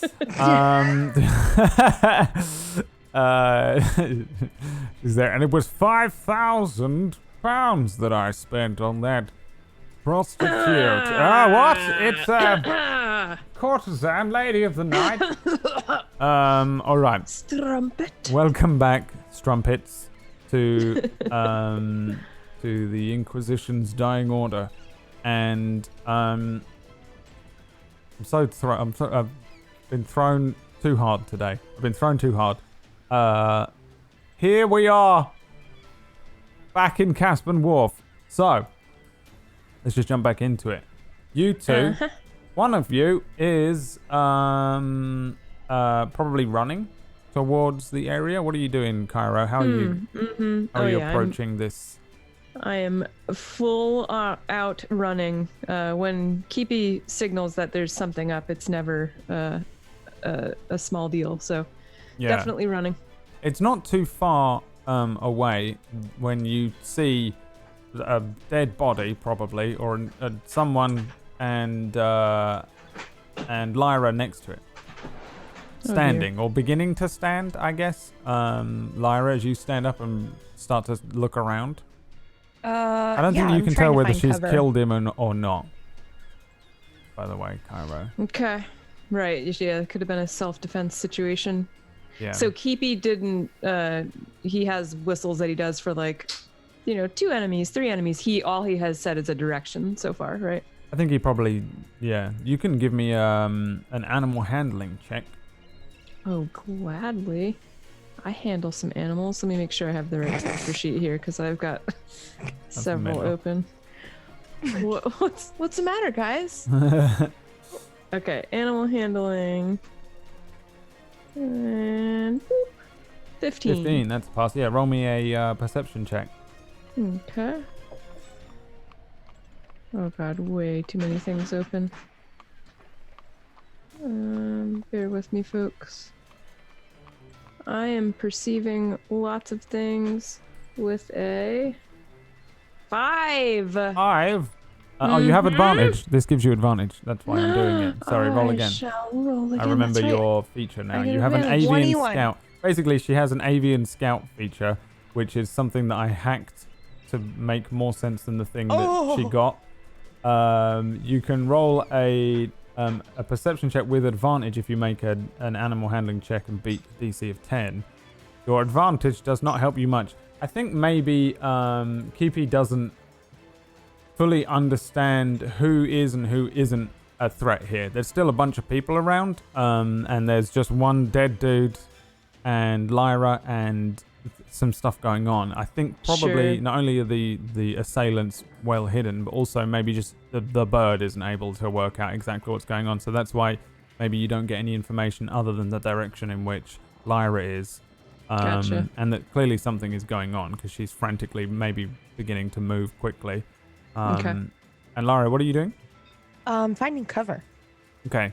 Yeah, you can probably run to the nearest building edge, which is the back of maybe a set of warehouses that lead down to the... If you look straight east out over the water, you can see the area where the figure ducked behind it. It probably also gives you a sense... One of the shots came from higher above you, so you probably get you're somewhat down from wherever this other one came from.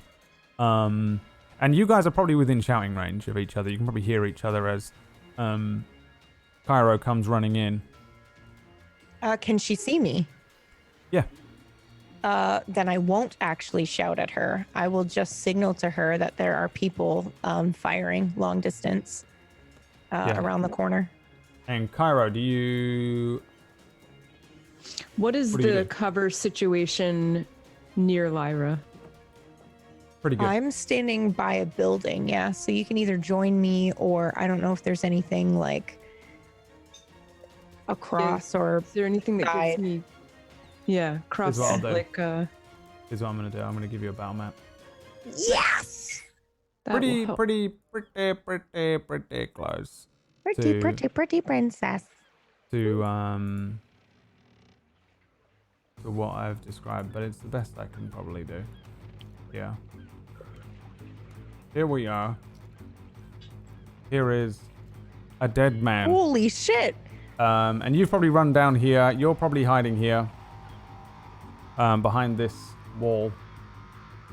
Straight down this alleyway. Somewhere over here. I'm pinging it if you're not zoomed out far enough.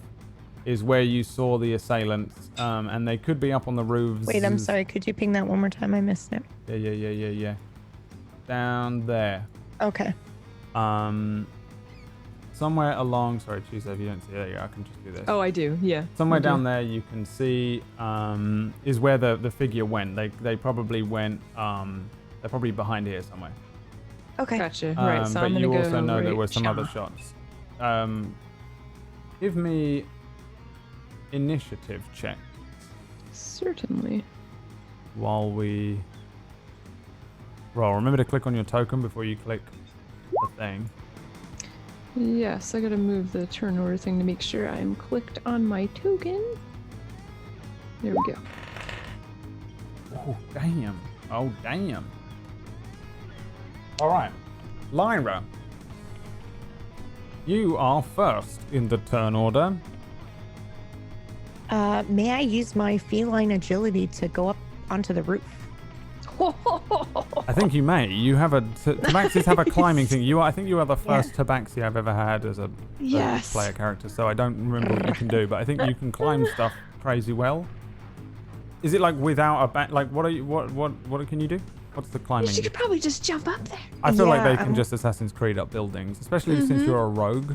Yes. So you don't take penalties, or is that just thief rogue? I don't know what type of rogue you are. I can't remember.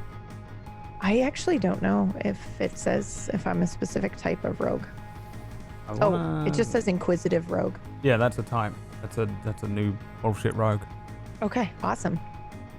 So yeah, I so- can use my feline agility. It's just racial. All right. Well, the roof is probably about 30 feet up.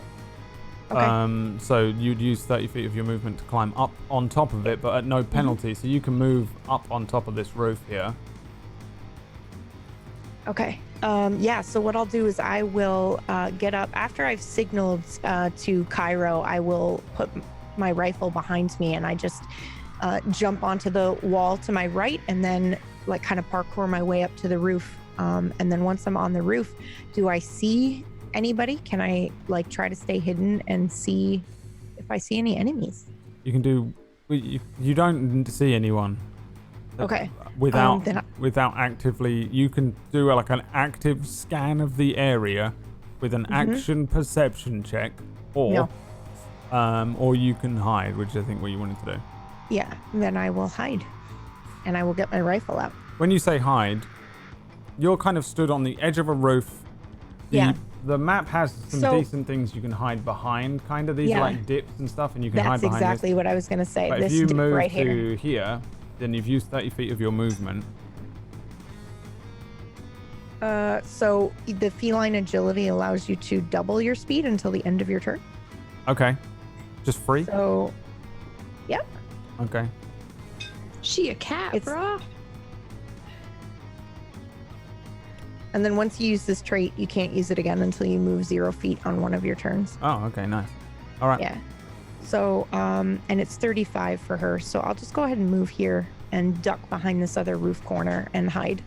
All right, and pull give me out a my rifle. stealth check. Okay. 19. 19's pretty good. Pretty good.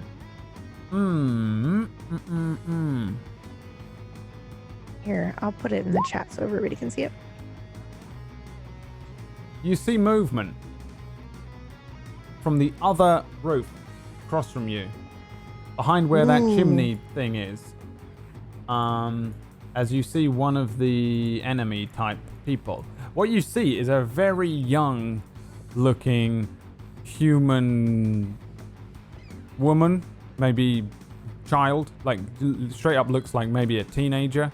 And she has a crossbow in one hand that's expended. She throws it behind her and pulls a bow off of her shoulder. And she is not aiming at you. You see her aim at Cairo, but Cairo, you're in a fucking sick position for not taking damage. So, what is your AC? My AC is 14. All right, at the moment, from this one, it's 19.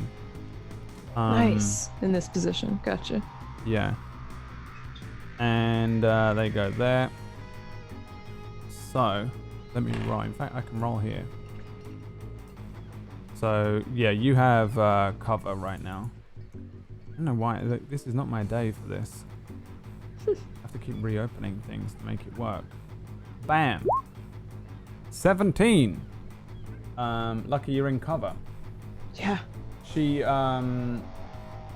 fires a longbow, kind of just trying to get this weird angle, and that's how you're able to see her, Lyra, as she begins to move around this thing, fires, and you see that she's like trying to dip it over the edge. It catches the edge of the roof. Cairo, you see an arrow kind of tumble down next to you, and this child, I guess will probably run to the edge of the roof, completely expose herself, and fire at you again. You now have a +2 and not a +5, which makes your AC...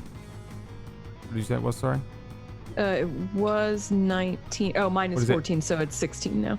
16, alright. Next one coming in, gotta be a 16. Wow, natural 1. Roll me a D20, Cairo. Oh, dear.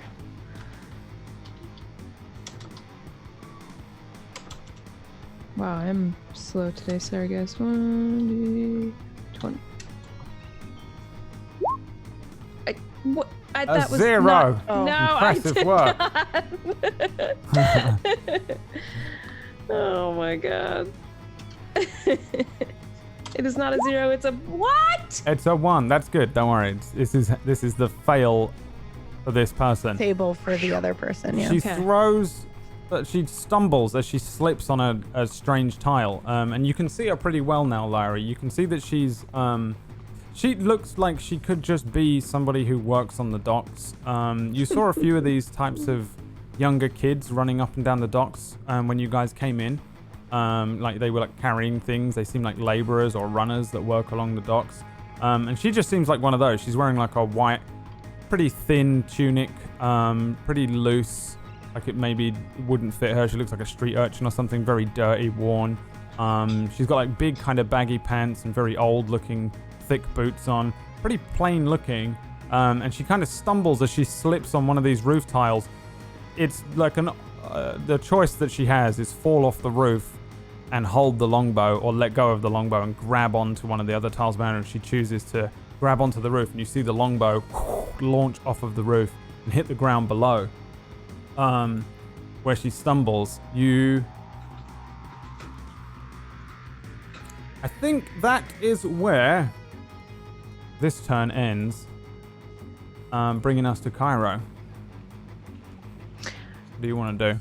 When her longbow hits the ground, you see me pull out my bow, and I pluck the string. So I don't line up to take a shot, but you see me pluck the string, and you hear kind of like a little chime sound. And then I'm going to take a stance here. So I'll step out right here.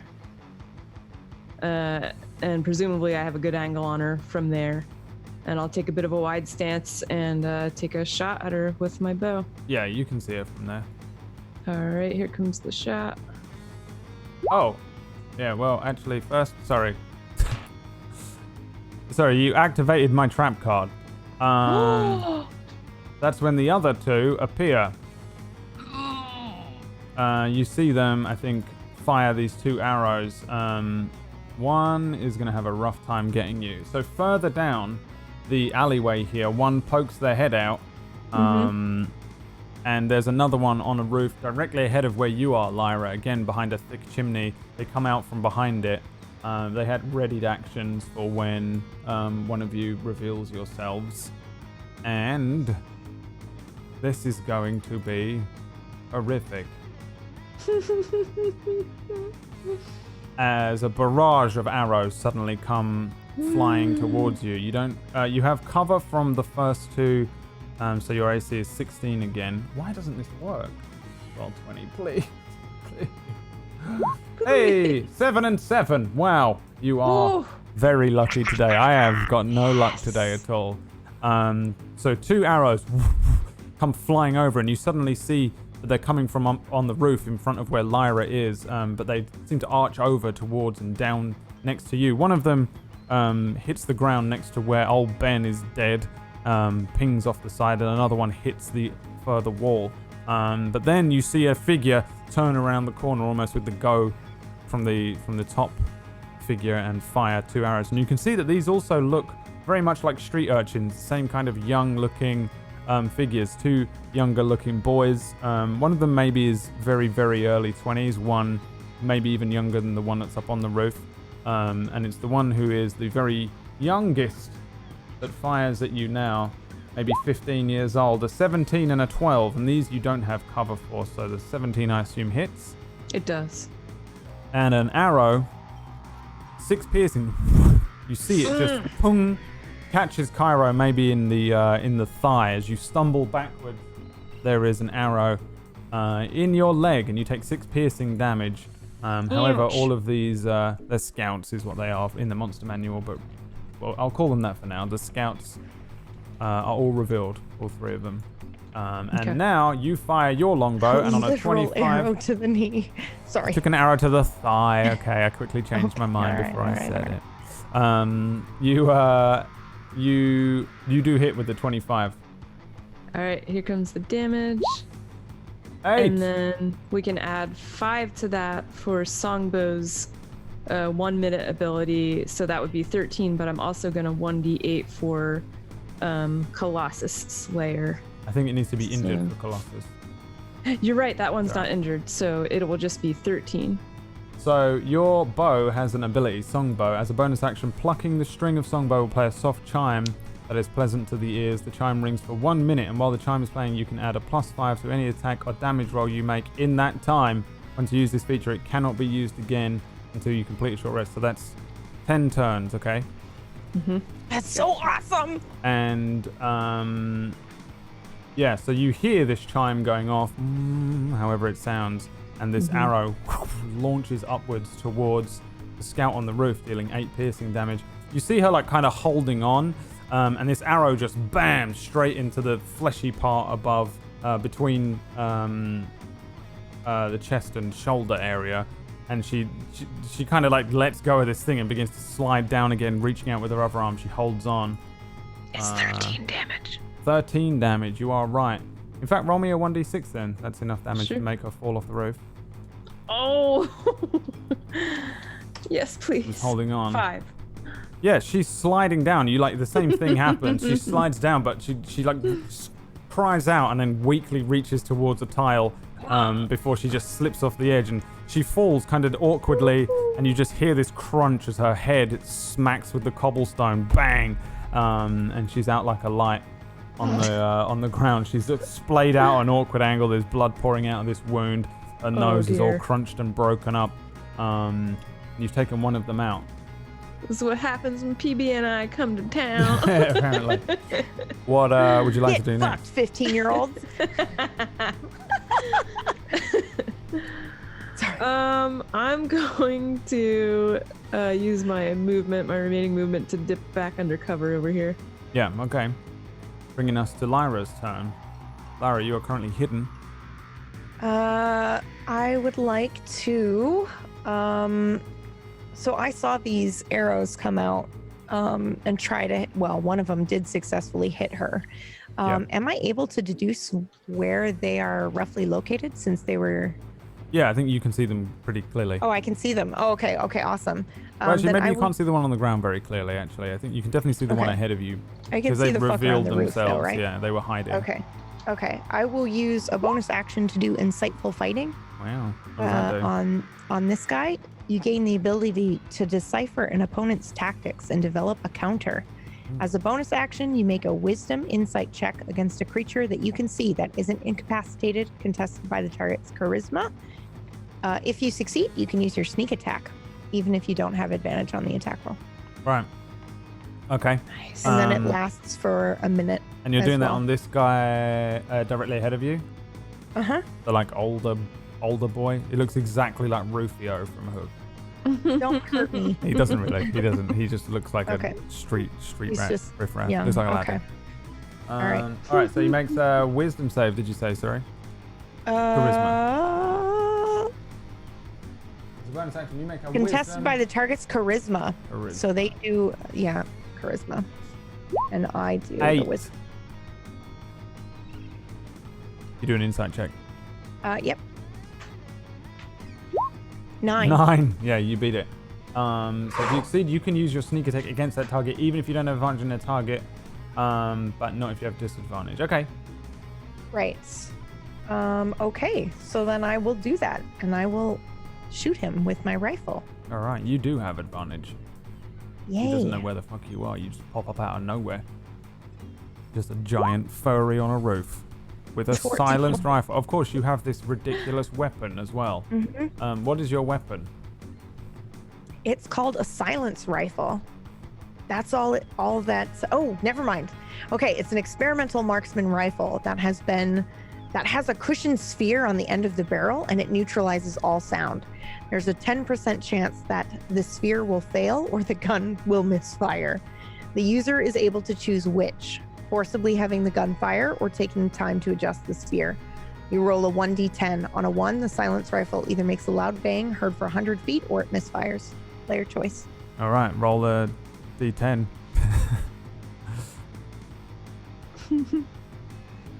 8. 8. Yeah, you're good. It just fires. And on a 14, I think you hit. Yes. In fact, you have a... Oh, no, yeah. So, yeah, that's a hit, plus your sneak attack. Sneak attack is 2d6. I don't know if I added it or not. Yeah, I did. No. Yeah? No. You did give Wait, but me it's that. I 1d6. think you did. It should be 2, I think. Is it not 2d6 at this point? Because I'm level 3. Yeah. I might be wrong. You know how we find out? Let me look. We look at Ellie's character sheet. That's how we find out. Okay. Hers is 2d6. Increases as yours you is gain level, yeah. Yep. Okay. Cool. Did that roll? No, I think it turns it on, but you just roll 2d6. Oh, okay. You can add it later on. Okay. I fully 8. intended to kit these I put like half a character on all of these sheets back when I made them, and then I was like, when they pick them, I'll add all the rest of the stuff, and then I never did it because I did this so long ago. And I was sitting there watching Weekly Idol with Emma, and we were laughing like, ha ha ha ha ha. And then she was like, oh man, I keep forgetting that Dying Order's on. I was like, I forgot Dying Order's on, and I ran here and we started the stream. I was just kind of not with it.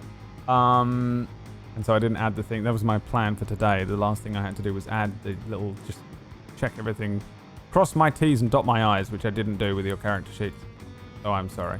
But you've both played enough D&D by now. You should be pro. I shouldn't need to do anything. You should be able to do it all yourselves. Isn't that right? Easy peasy. Yeah. Tuesday's like, you trained my me, God, that and cat I don't know Tuesday. anything because you are the worst teacher ever. That's not true. Yeah, I'm just really don't tell have a bad KPP memory. and Disby that I am the worst teacher. So, sorry. My immersion. 9 plus 8. So that's a grand total of 57 damage, I think. Is that? Yeah, that sounds about right. Wait, what? I No, don't. I it's can't not. add. I can't add either. It's like 15. I don't know. I think it's. I will do it for 17. you. It's 17. You are right. I'll leave my calculator out for you. Oh, how would you like to kill him? Ooh. You said he looks like Rufio? Or like he's young? Rufio with like no makeup and not in all the stuff that Rufio wears. Oh, Makes him it's look terrible. like a human parrot. I think I would probably just shoot him right in the heart. And Yeah, I don't think he has any just idea what's going on. collapses, Like, yeah. you appear and he like gets the Metal Gear Solid bling above his head, Yeah. and then he's dead. He's like falling backwards because we don't really hear this. And the rifle is silenced as well, yeah. Yeah. So he just kind of crumples to the ground. Technically, this is an Arcanii, by the way. So actually, you do But have I'm an on arm. the B team. Yeah, you do technically have one. Somehow you got hold of this. I don't know why, or you can have whatever reason you want. I but assume because it's prototype and they want somebody to test it out. It yeah, doesn't you'll even just work. wait for it So to they were like, blow "Here, up have and explode your hands off your arms. Yeah. Yeah, and I think he's just falling, and it's completely like silent. This isn't like a suppressor. This is a silencer, and it doesn't make a single noise. It just you fire it. You hear the mechanism in the gun, and that's it. Like click, and then whoosh. Yeah, and then he's falling, and he like hits the deck hard. His bow spirals out of his hand. We see maybe a shot of the final scout, the youngest boy, turn around as this body falls off of the edge of the roof and hits the sort of dock below, the wooden panels of one of those docks. And what else do you want to do? I will just use my movement to scale the roof here. Okay. Yeah. I don't Move imagine wherever you this wanna kid move. is gonna come out. If I move here, will I be able to see him, and will he be able to see me? Because I imagine he's like ducked down behind a thing, right? He's like back against the wall, kinda. Yeah, okay. And like about to kind of go around the corner. I don't think he has much of an idea that you're on the roof, but now that he's Okay. a little like kind of freaked out about what's going on. Okay. But he can't see me if I'm like crouched here. Unless he no, were I don't to- think yeah, so okay, at all. No. okay. You're 30 feet Alright. up. Yeah. Then that's where I will be, and that's where I will end my turn. Okay. Let's see then. Brings us to that kid. And I think that kid kind of steps out from his cover. Let's give him a perception check. Nothing. He is going to fire at you, Cairo. You have quarter cover again, so you have +2 to your AC. Sure. 16. 21 and an 8, so the 21 again hits you. You see him just fire wildly. Maybe you have like an arm exposed a little as you're like preparing to turn around, and then you just feel this like wound open up as it does one of those like slice you open, arrow flies past cuts, and then a second one flies wild. Bringing us to your turn. What would you like to do? He's going to duck back around this corner again. He's in the same position you were in, basically, as a little bonus to his AC. I'm going to make some clicks to Keepy to see if he's got numbers. Yeah. Give me another animal handling check. Okay. 8. 8 is a fail. Keepy is not listening to you for what he's flying around somewhere else. He's got distracted by a seagull. He's like chasing a seagull around. I don't know. Something's happening, but basically you're not in a position where you can communicate with him. It's all happening within like a second. Gotcha. Yeah. He saw a mouse. Right. I'm gonna, without information on numbers, I guess I'll probably pop up to here. Actually, that might be most of my movement. I can't go very far, so hang on one sec. I was here. Zoom. Yeah, I could probably go about there. Okay. Yeah, so I'll stop about here, and I don't see any of the enemies, correct? You know there's one. I can't see. He's doing the thing where part of his arm is exposed in the same way that Okay. yours was. You know there's one there at least. Would it be something I can try to fire at? Yeah. Like the bit of him that's sticking out, basically? Depending on what you so- roll and stuff. Sure. In that case, I will Hunter's Mark on the bit of him that I can see. Presumably I can do that since I can see a little bit of him. And then I will go ahead and fire Songbow. It is 20. That's a hit. Yeah, give me the damage. Alright, so there's some damage, and then I will 1d6 for the remaining damage for Hunter's Mark. Oh, yeah, okay. He has so like 15. a foot sticking out, right? And like you just fire an arrow into his Achilles heel, and you just hear a cry out, and you see this boy, a human boy, like kind of dirty, looks like something out of Oliver Twist. take an arrow. It just obliterates his ankle. And he cries out and stumbles left, falling on the ground, kind of completely exposing his position as he like lands there, laying there just ready to die at this point, just kind of like holding on. And he scrambles for his bow and he's like knocking an arrow and about to turn over and fire it down the alleyway at you. What else would you like to do, if anything?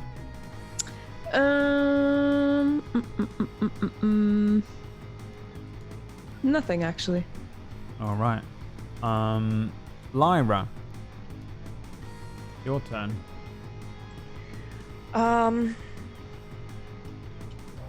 I would like to.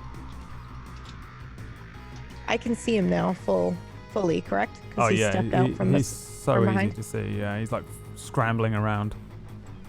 Okay. I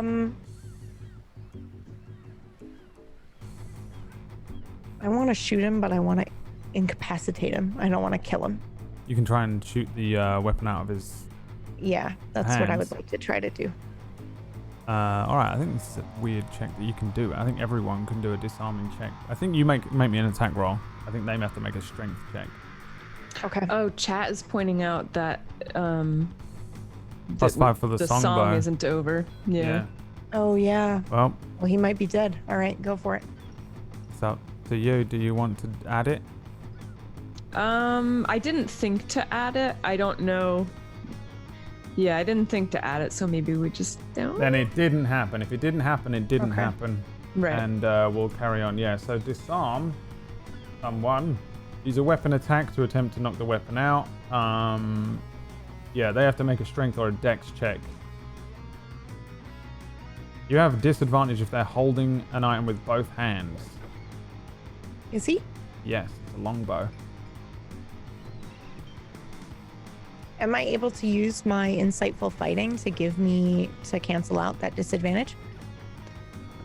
What does that do again? That gives you... So it lasts for 1 minute, unless I switch targets, which is what I'm doing right now. So it's the, as a bonus action, you make a wisdom check against a creature that you can see that isn't already incapacitated, and they contest by doing charisma.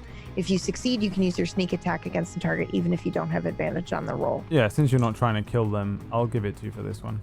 Okay, so it'll just cancel it out, so I don't have advantage Yeah, or sure. disadvantage, right? Okay. Yeah. Okay. All right. Make an Then attack yeah. roll. Yep. And he is going to roll dex. You got to be at 15. Fuck. Was that I a did 13? 13. You fire your weapon. There's just no sound, and you see him like you hit the thing.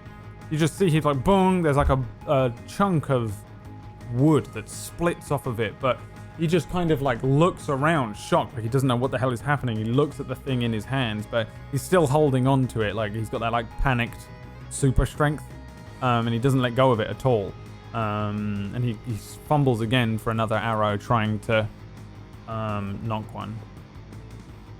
Okay, then Anything I else? will. Yep, I will sneakily move here, like closer to him. All right, Scout boy. Let's see if he can see you. Nope. You're gonna fire 1, 2 at Cairo, who's fully exposed. Cairo. One of those hits. 19 is gonna hit you. That's another 4 piercing. He just kind of fires wildly. He lets out like a childish cry. Ah! Boom! And the arrow finds purchase and maybe punches into the leathers that you're wearing, and deals 4 bruising damage. And the boy begins to like struggle backwards. He let's see, hang on. See how scared he would be. Yeah, I think he stands up and starts running this direction, like down the dock. You see him running down. He starts sprinting full pelt down the dockside, towards like the back of one of these ships, as if he's going to try and like jump onto that ship there. Bringing us to you, Cairo. What do you want to do?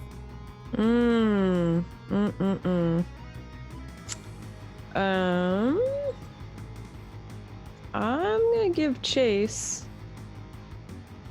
I'm I'm not a rogue. Wait, can I dash anyway, right? I can...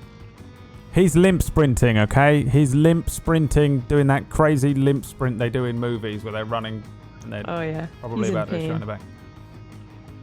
Everyone's crying out that he's got a broken ankle or whatever. All right, sure. Yeah, that's my full movement right there. So.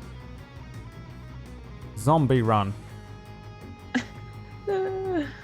Yeah, I'm just gonna get as close to him as I can in one go. All right, not doing anything. No, because I don't want to kill him, and I probably just would kill him. Yeah, Lyra. What do you want to do? I want to run, dash off this roof, and try to grapple this guy. You're 30 feet up. Yep. She's also a cat. I'm also a cat.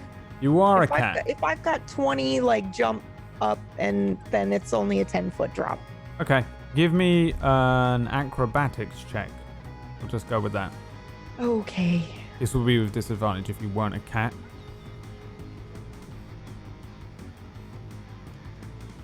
Oh, Bus is in the chat. 13. 13. You pelt off this thing and jump on him. How does it look? I'm running. I put the rifle behind me. I sling it behind me, and then I run right to the edge, and I crouch down and leap, kind of like a cat does, I guess. And I'm lunging at him. Fully and grown. then I'm going to land on. Woman.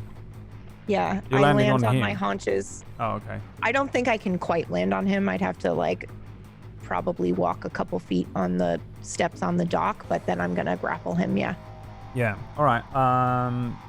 Give me an athletics check. Versus 10.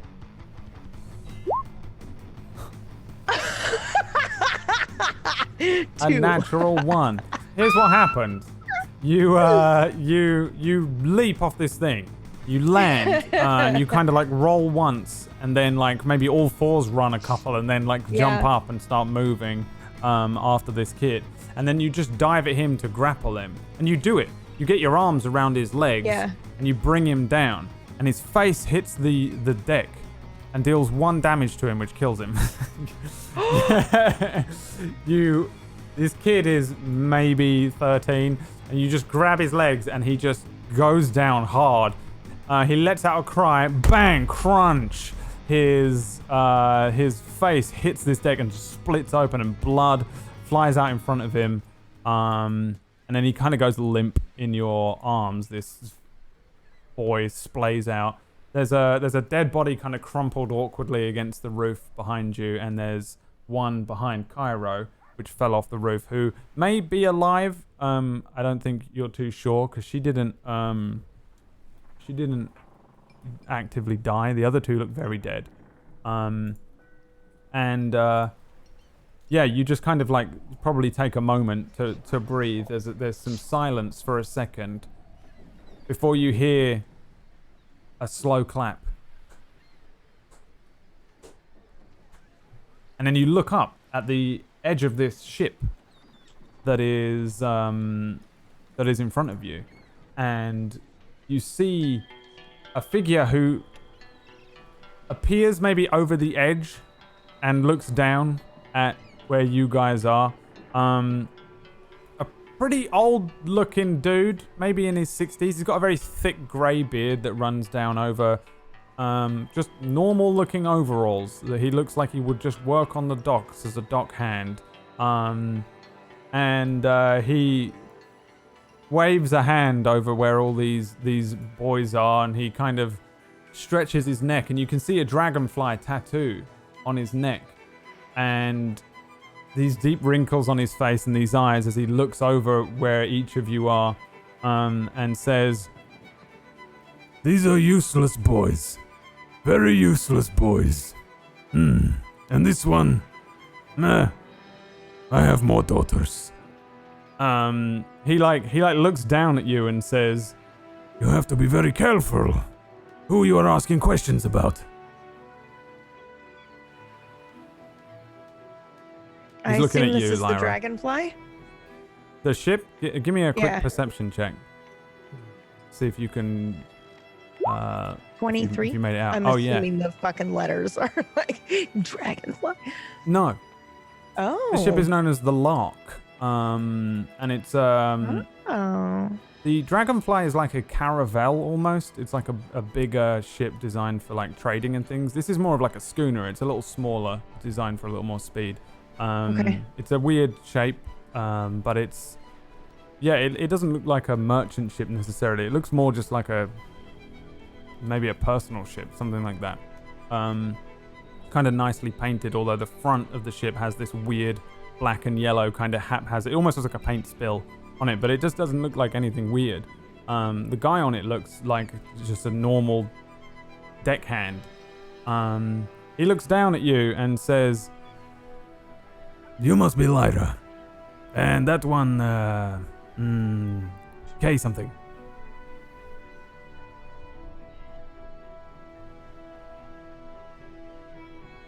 "You say Cairo? anything?" I don't know. Is she within earshot? Yeah, Or you is it guys only can me? see and hear Oh, all okay, of this. okay. Okay, so Okay. I can hear him from Yeah, here. yeah. Yeah. Can I approach? Yeah, you can. You're semi out of combat unless you attack him. Sure. He's not drawn any weapons on you or anything. Gotcha. As you guys walk up, he says, That will be far enough. And who are you? My name is Gio. A pleasure to meet you. I've been expecting you. It's nice to meet you, Gio. Pleasure is all mine. I see you What have have you met my got for us? friends. he looks around. Me? That was my present. Think of it as a welcoming gift. It looks like they tagged you up a little one. As he says that, I reach for my thigh and my arm and cast Cure Wounds on myself. Yeah, how does that look? I think there's probably a subtle glow, maybe sort of a whitish glow around my hands. But it's pretty subtle. 6. Nice magic. I'm just sort of steely gaze at him, tight-lipped. You are asking about something which you should not ask about. That's what we hear, yet everybody in town knows about it. But I don't like you asking about it. I don't like you asking about it. Cedric does not like you asking about it. I don't think I care what you like. I will give you one chance. One chance to go home.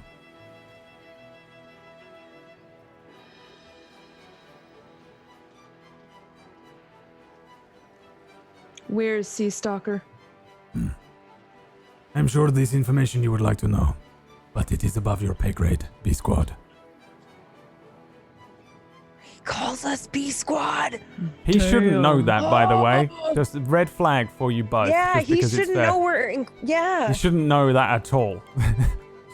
I don't think anyone should really even know there is an A and a B squad or anything. It's all the hyper secret.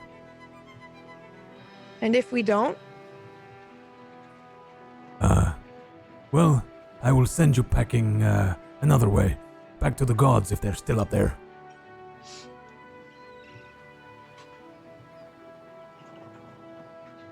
I will actually stand up and I will back up away from the ship. And I'll lean into Cairo. What do you want to do? He doesn't seem willing to tell us anything. I think with just the two of us, we probably don't stand a chance. I think you're probably right. Should we report back what we know? I think perhaps we should. It was nice to meet you, Gio. Again, the pleasure was all mine. Thank you for the gift. Oh, you are more than welcome. Please, return if you want another. And then I leave, but I probably, like, I don't want to take my eyes off of him until I'm, like, far enough back. So I'll probably just back up with her. And He's then, watching you the whole way, kind of smugly. Yeah. He's probably got a bit of a grin, but he's not smiling. He's got like an upturned lip, kind of a smirk. I'll click to Keepy again to see if I can get him to keep an eye on any movements that guy might make, sudden movements. Yeah, sure. Give me an animal handling check. All right. 12. 12. Yeah, you can make a perception check with advantage. Okay. Perception with advantage. 17. yeah. Okay, I mean, first of all, you just wanted it to notify you if anything's going on. I do. Yep. All right. Yeah, I mean, I think the bird circles above. Mm-hmm. Okay. I would like to do eye for detail as well to see if I can spot any hidden creatures or make an intelligence check to uncover or decipher clues. Ooh, okay, yeah, do that. Yeah. So I think I will do, is it either or? I'm assuming? You can use a bonus action to make a wisdom perception check to spot a hidden creature or object, or to make an intelligence check to uncover or decipher clues. I think it depends which one you want to do. What are you looking for clues or a hidden creature or object? I want to know if he's like by himself on this ship or if there are people nearby that are going to jump out and fuck up our day if we try to engage with him. All right, give me a perception check. Okay. And then I would absolutely love to look for clues. Oh my god, 4. So 4, which is also a natural 1. A natural 1, 4. awesome. I don't think you see anything.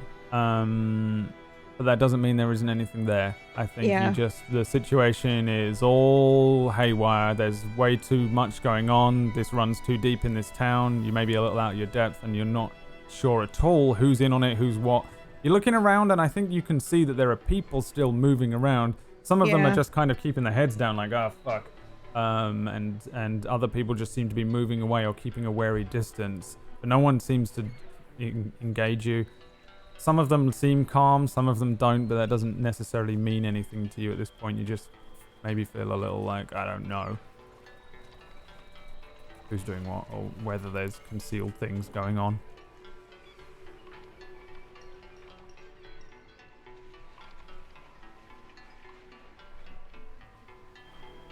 Okay. Yeah, I guess I start to walk away. I will back down. I'm not going to fight him. All right, you guys just back A off. team's job. Yep, Yeah, I I'm think so. following her lead. I think I'd like to, right before I leave the dock, I'll glance over my shoulder and see if I can do this eye for detail to try to uncover or decipher clues on him or the ship. All right. Oh, geez. I feel like our day is going to get fucked. 9. 9. I don't think you really get much on a 9. You just see that it's called the Lark. Okay. And he had a tattoo, right? He has a tattoo of a Dragonfly. dragonfly. You know what, actually? I think... Oh, yeah. It looks like this. It's not like your typical, tramp stamp. Okay. It's like a landed dragonfly that looks something like that. Yeah. But I don't think that there's really much else going on. Like, again, he just looks like a normal dude. There's nothing crazy going on. He's not even armed. He doesn't have any weapons on him. You can That's see, so fucking creepy. I'm sorry. That is way creepier than if he had a weapon. Oh. Then yeah, I will absolutely just kind of like support. Actually, I don't think I would, because I know Cairo well enough to know that even though she's really young and she's been injured, she probably doesn't want to look that way. So I won't help her, even though I really want to help her walk away from here. I'm just going to let her walk by herself, and I'll just walk beside her and probably low under my breath. Are you okay? I'll be all right. I'm a little hurt, but I'll be all right. I think we should get out of here and get back to the Inquisition as quickly as possible. Do you mind if I check for a pulse on her? And I point to the one that I caused to fall off the roof. Yeah, of course. All right, so I'm gonna stroll by her real quick, check for a pulse. I want it to be pretty obvious that I'm not trying to talk to her, if that matters, but... Yeah, I mean, the dude is just standing there watching this. He seems pretty Sure. casual. You might even have his hands in his pockets by now, you know. He's just Oh my god. standing there Okay. watching you, and then, That's you know, not the terrifying. business is kind of trying to go as usual around you. Mhm. Yeah, I'm gonna check her for a pulse. All right, give me a medicine check. Do. Medicine. 15. She does have a pulse. She's actually kind of like really like heavily breathing. You can see that she's landed on her face pretty bad. There's like a wound. There's a lot of blood here. She has this wound in her shoulder. This blood is spilling out over her white tunic, and she's landed awkwardly on her face, broke her nose, and she's kind of struggling to breathe. But Okay, she is alive. She's also semi-conscious. She's kind of like looking at you through one busted eye. This will be real quick. I dip down and put my hand on her forehead and cure wounds and say, my name is Cairo, and that's it. All right, give me the cure wounds. 9. 9. Okay. Roll me a charisma check. Sure. I don't think I have ever done that. Is that a saving throw, basically, or Just click on the do word. I just click on the charisma? charisma. It won't do a saving throw. That is Sure. It's weird because you can roll with that. You just don't feel that you can. Damn, a 19. Oh my god, she's in love with you. I'm sorry. As you like cure her, she like her busted mouth and nose and stuff reshape a little bit, and she takes in like a kind of choking breath, and then she whispers as quietly as she can, "They're going west." And then she pushes you away from her and says, "Oi, fuck off! The fuck away from me!" She pulls a dagger out and starts jabbing at you. Pretty like she tries to kind of hit you, but like Yeah. you probably quite easily She get makes out a of the good way. show of it. And she's like Yeah. stabbing at you and shit, and like trying to get away from you, and like backs herself against the thing, picks up a tile from the ground and throws it over towards you. What is Gio's reaction to this? He's just standing there still. Oh. Then yeah, I will look back at Gio, kind of like nod, and then with Cairo after that, I will just kind of wait for her to be done, and when she's done, I'll just head on out. All right, where are you going?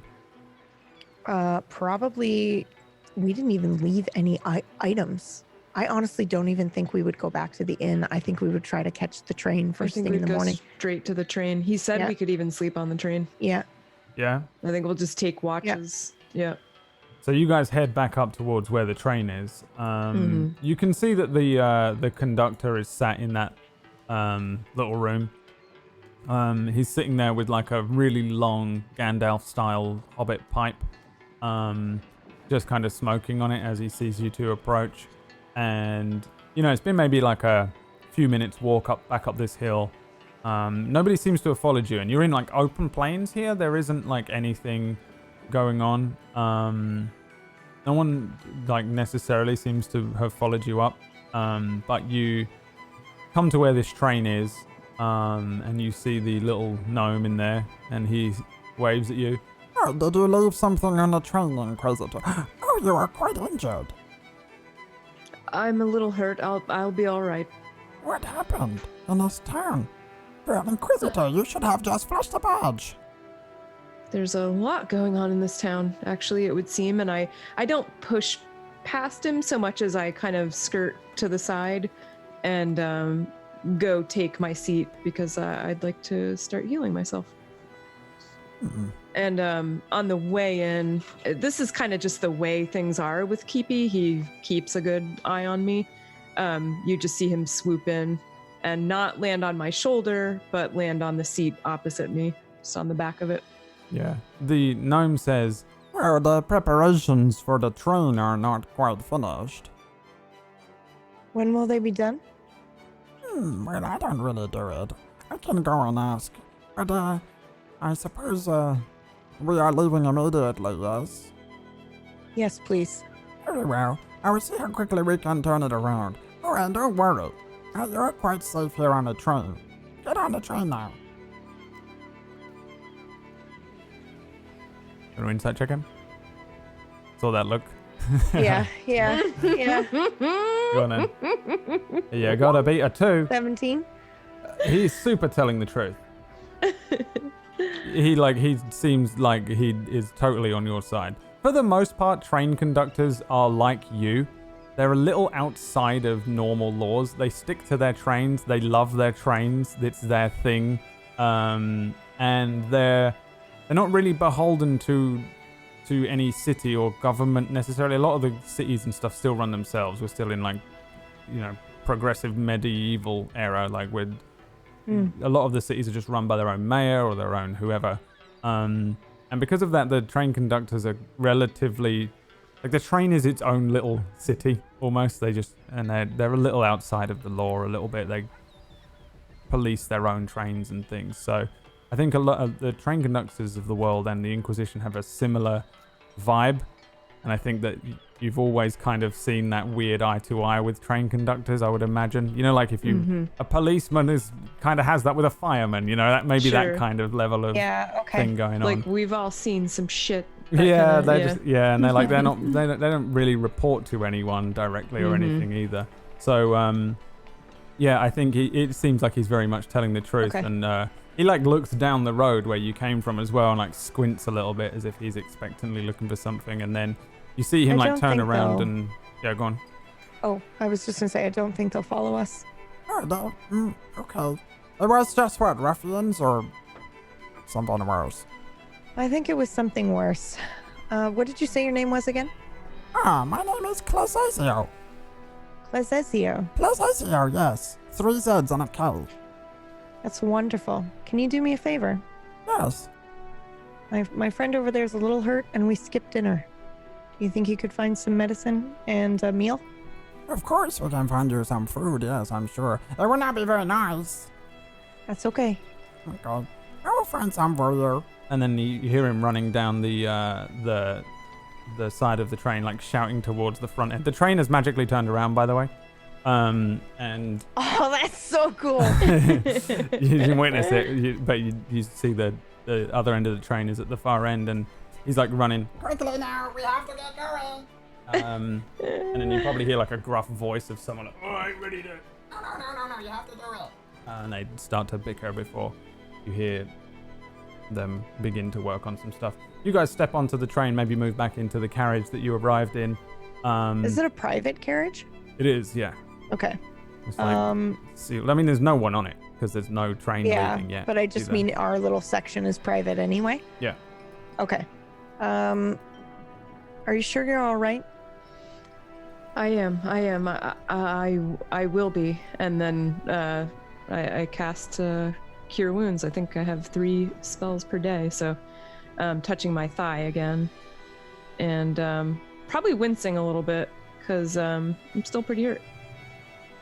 I'm sorry. I should have taken that shot. I just thought maybe I could grab him and we could ask questions. I didn't. Don't apologize. I wasn't any more eager than you were to kill a child. How did he know we were B team? I think it's more worrying that he even knew our names and he didn't seem at all intimidated. Well, I mean, I know we don't want to think about this as an option, but he could know our names from torture, There's a chance he's still alive. I just kind of look down at my my thigh and shaking my head, and I hope so, but I don't feel like we have reason to be hopeful. Do you think he did it willingly? I don't think he would ever do it willingly. Yeah, me either. Not Sea Stalker. And I get kind of tight-lipped and I'm shaking my head. Okay.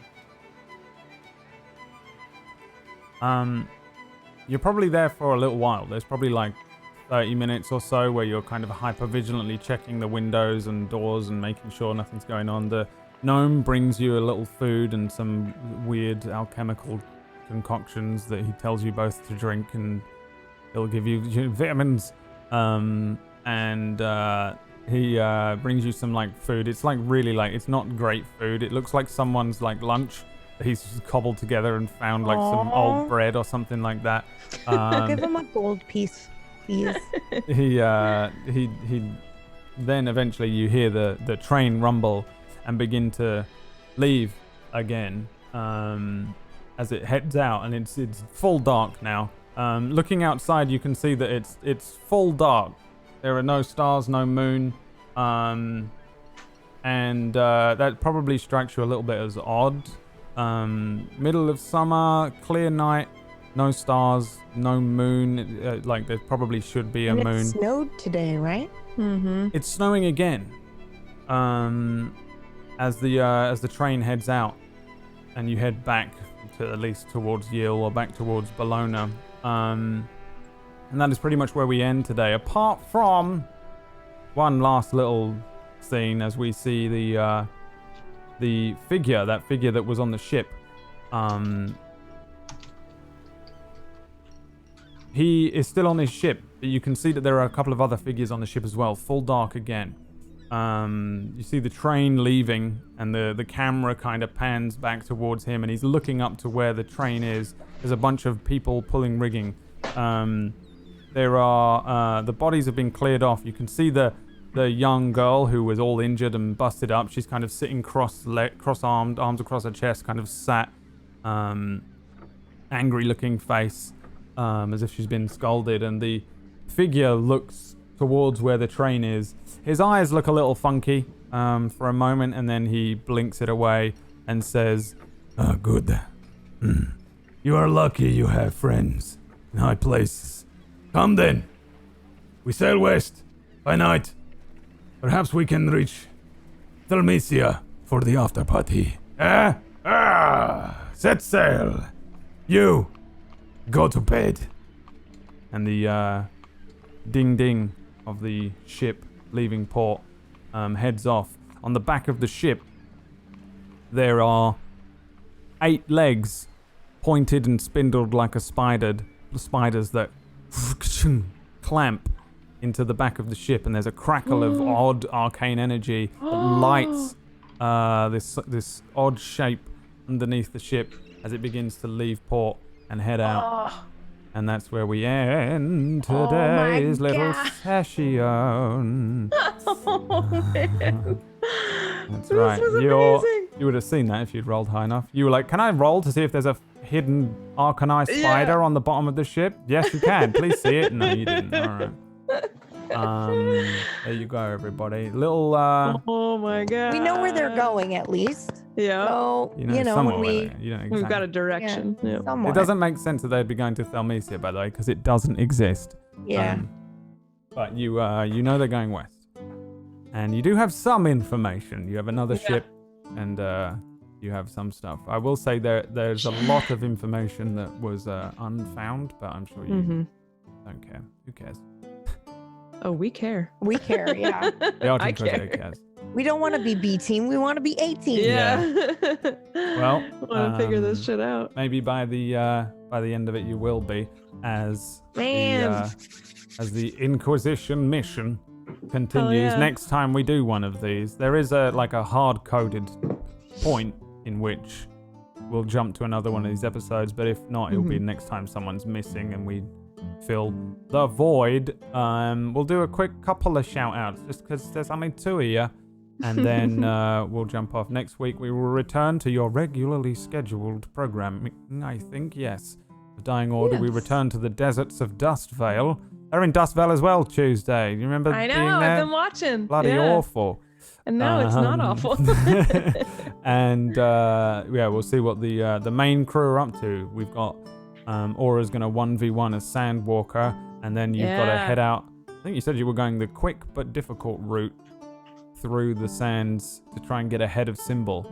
I mean, it is a race, so yeah. It is, yeah, and that's exactly why that's there to tempt you. You're welcome. But Symbol is ahead of you, and you are in a race still. And we'll see what the Inquisition does next time we flip sideways. Swipe sideways. Until then, we're going to say goodbye to Tuesday Grey. Thanks for joining us, Tuesday. Yeah, I was super happy to be here, and this was a lot of fun. I really can't wait to continue this storyline. I'm very intrigued. Tuesday's going to go around like poisoning the other players. Yeah. Like, So, Pocket, can we come visit? I mean, I know it's random, but I was going to be in the area anyway. Crazy how I was only there for 12 minutes, and Yeah, now you're it's being weird. really sick. Oh, And that's like terrible. her rice was poisoned. I don't know what's up with man, that. Anyway. she's vomiting that bad. I guess she can't play.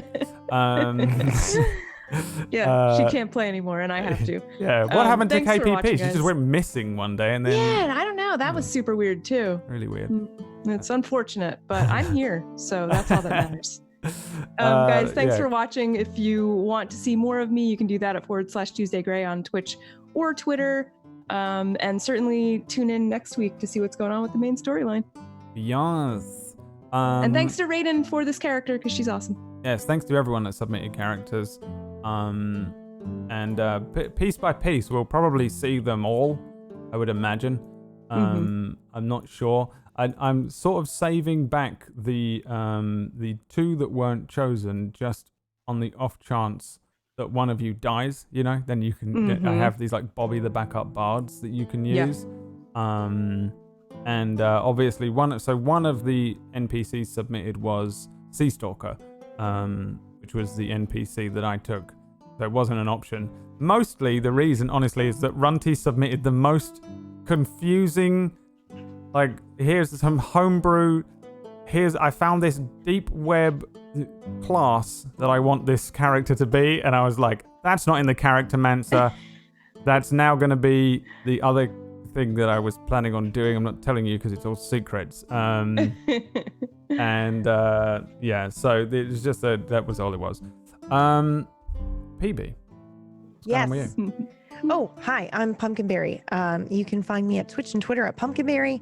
I do all sorts of stuff on my channel, but I'm also here a couple of times a week. I'm here again tomorrow for ZBO, and I'm here on Wednesdays jamming our weird time loop horror thriller called Nocturne. And this Friday will be the finale for Simulacrum. Nice. Yeah. Well, not nice, but also nice. You know, it's sad because it's over, but it's a pretty emotionally draining and stressful show, so I am ready. Yeah. I can see Runty screaming at me in the chat that I said no. Well, yeah. Well, I wasn't. I asked for like basic characters that are in the thing, and then I think you were like, "Can it be this?" And I was like, "Yeah." And then I came to actually make it and was like, "Oh, why did I say? I don't know." And then it doesn't matter. But listen, the other thing is this: Runty wrote a character that I was like, "Oh, that's the exact character I need for this thing." You know, like you made like this cool, hyper, fucking loyal, super lawful good Dark Knight Runty, paladin your character's like awesome type character. We're hunting and I for was you. like, I'm taking that one for myself. Sorry. Tomorrow we have a very big announcement Yes, we do. on Tablestory, but we don't have a ZBO, which is our usual Monday show. Wait, we're not doing ZBO tomorrow? I don't think so. No one's here, are they? What are you talking about? Oh, is it on? Yes, we are. Yes, we are. ZBO is tomorrow. Is it? Oh, all right. Well, I totally just thought it wasn't on, and I made plans. It's not the end of the world. There's not a Zero Blue Orion tomorrow, so don't bother watching it. There is. And there is no big announcement tomorrow. They're not going to do what I say anyway. Thank you for watching, everyone. I know this is weird now. I'm now doing a thing where I juggle 2 campaigns, and I'm going to try and do it. I'm going to try and do it. I'm doing some weird. You can do it. I told you I was doing some weird experimental stuff with this campaign, and one of those things is having 2 campaigns in one, and we'll see how that goes. It's terrifying. And all right, well, thanks for watching, everybody. Big announcement tomorrow, Thank Zero Blue you. Orion. And, Thanks, guys. We'll see you next week for the normal show. Bye, everybody. Bye. Oh God, it's done it again, PB. It doesn't work. It's Why? okay. I'll take Why care of it. don't you work? There it is! Why? It's Yay! awkward.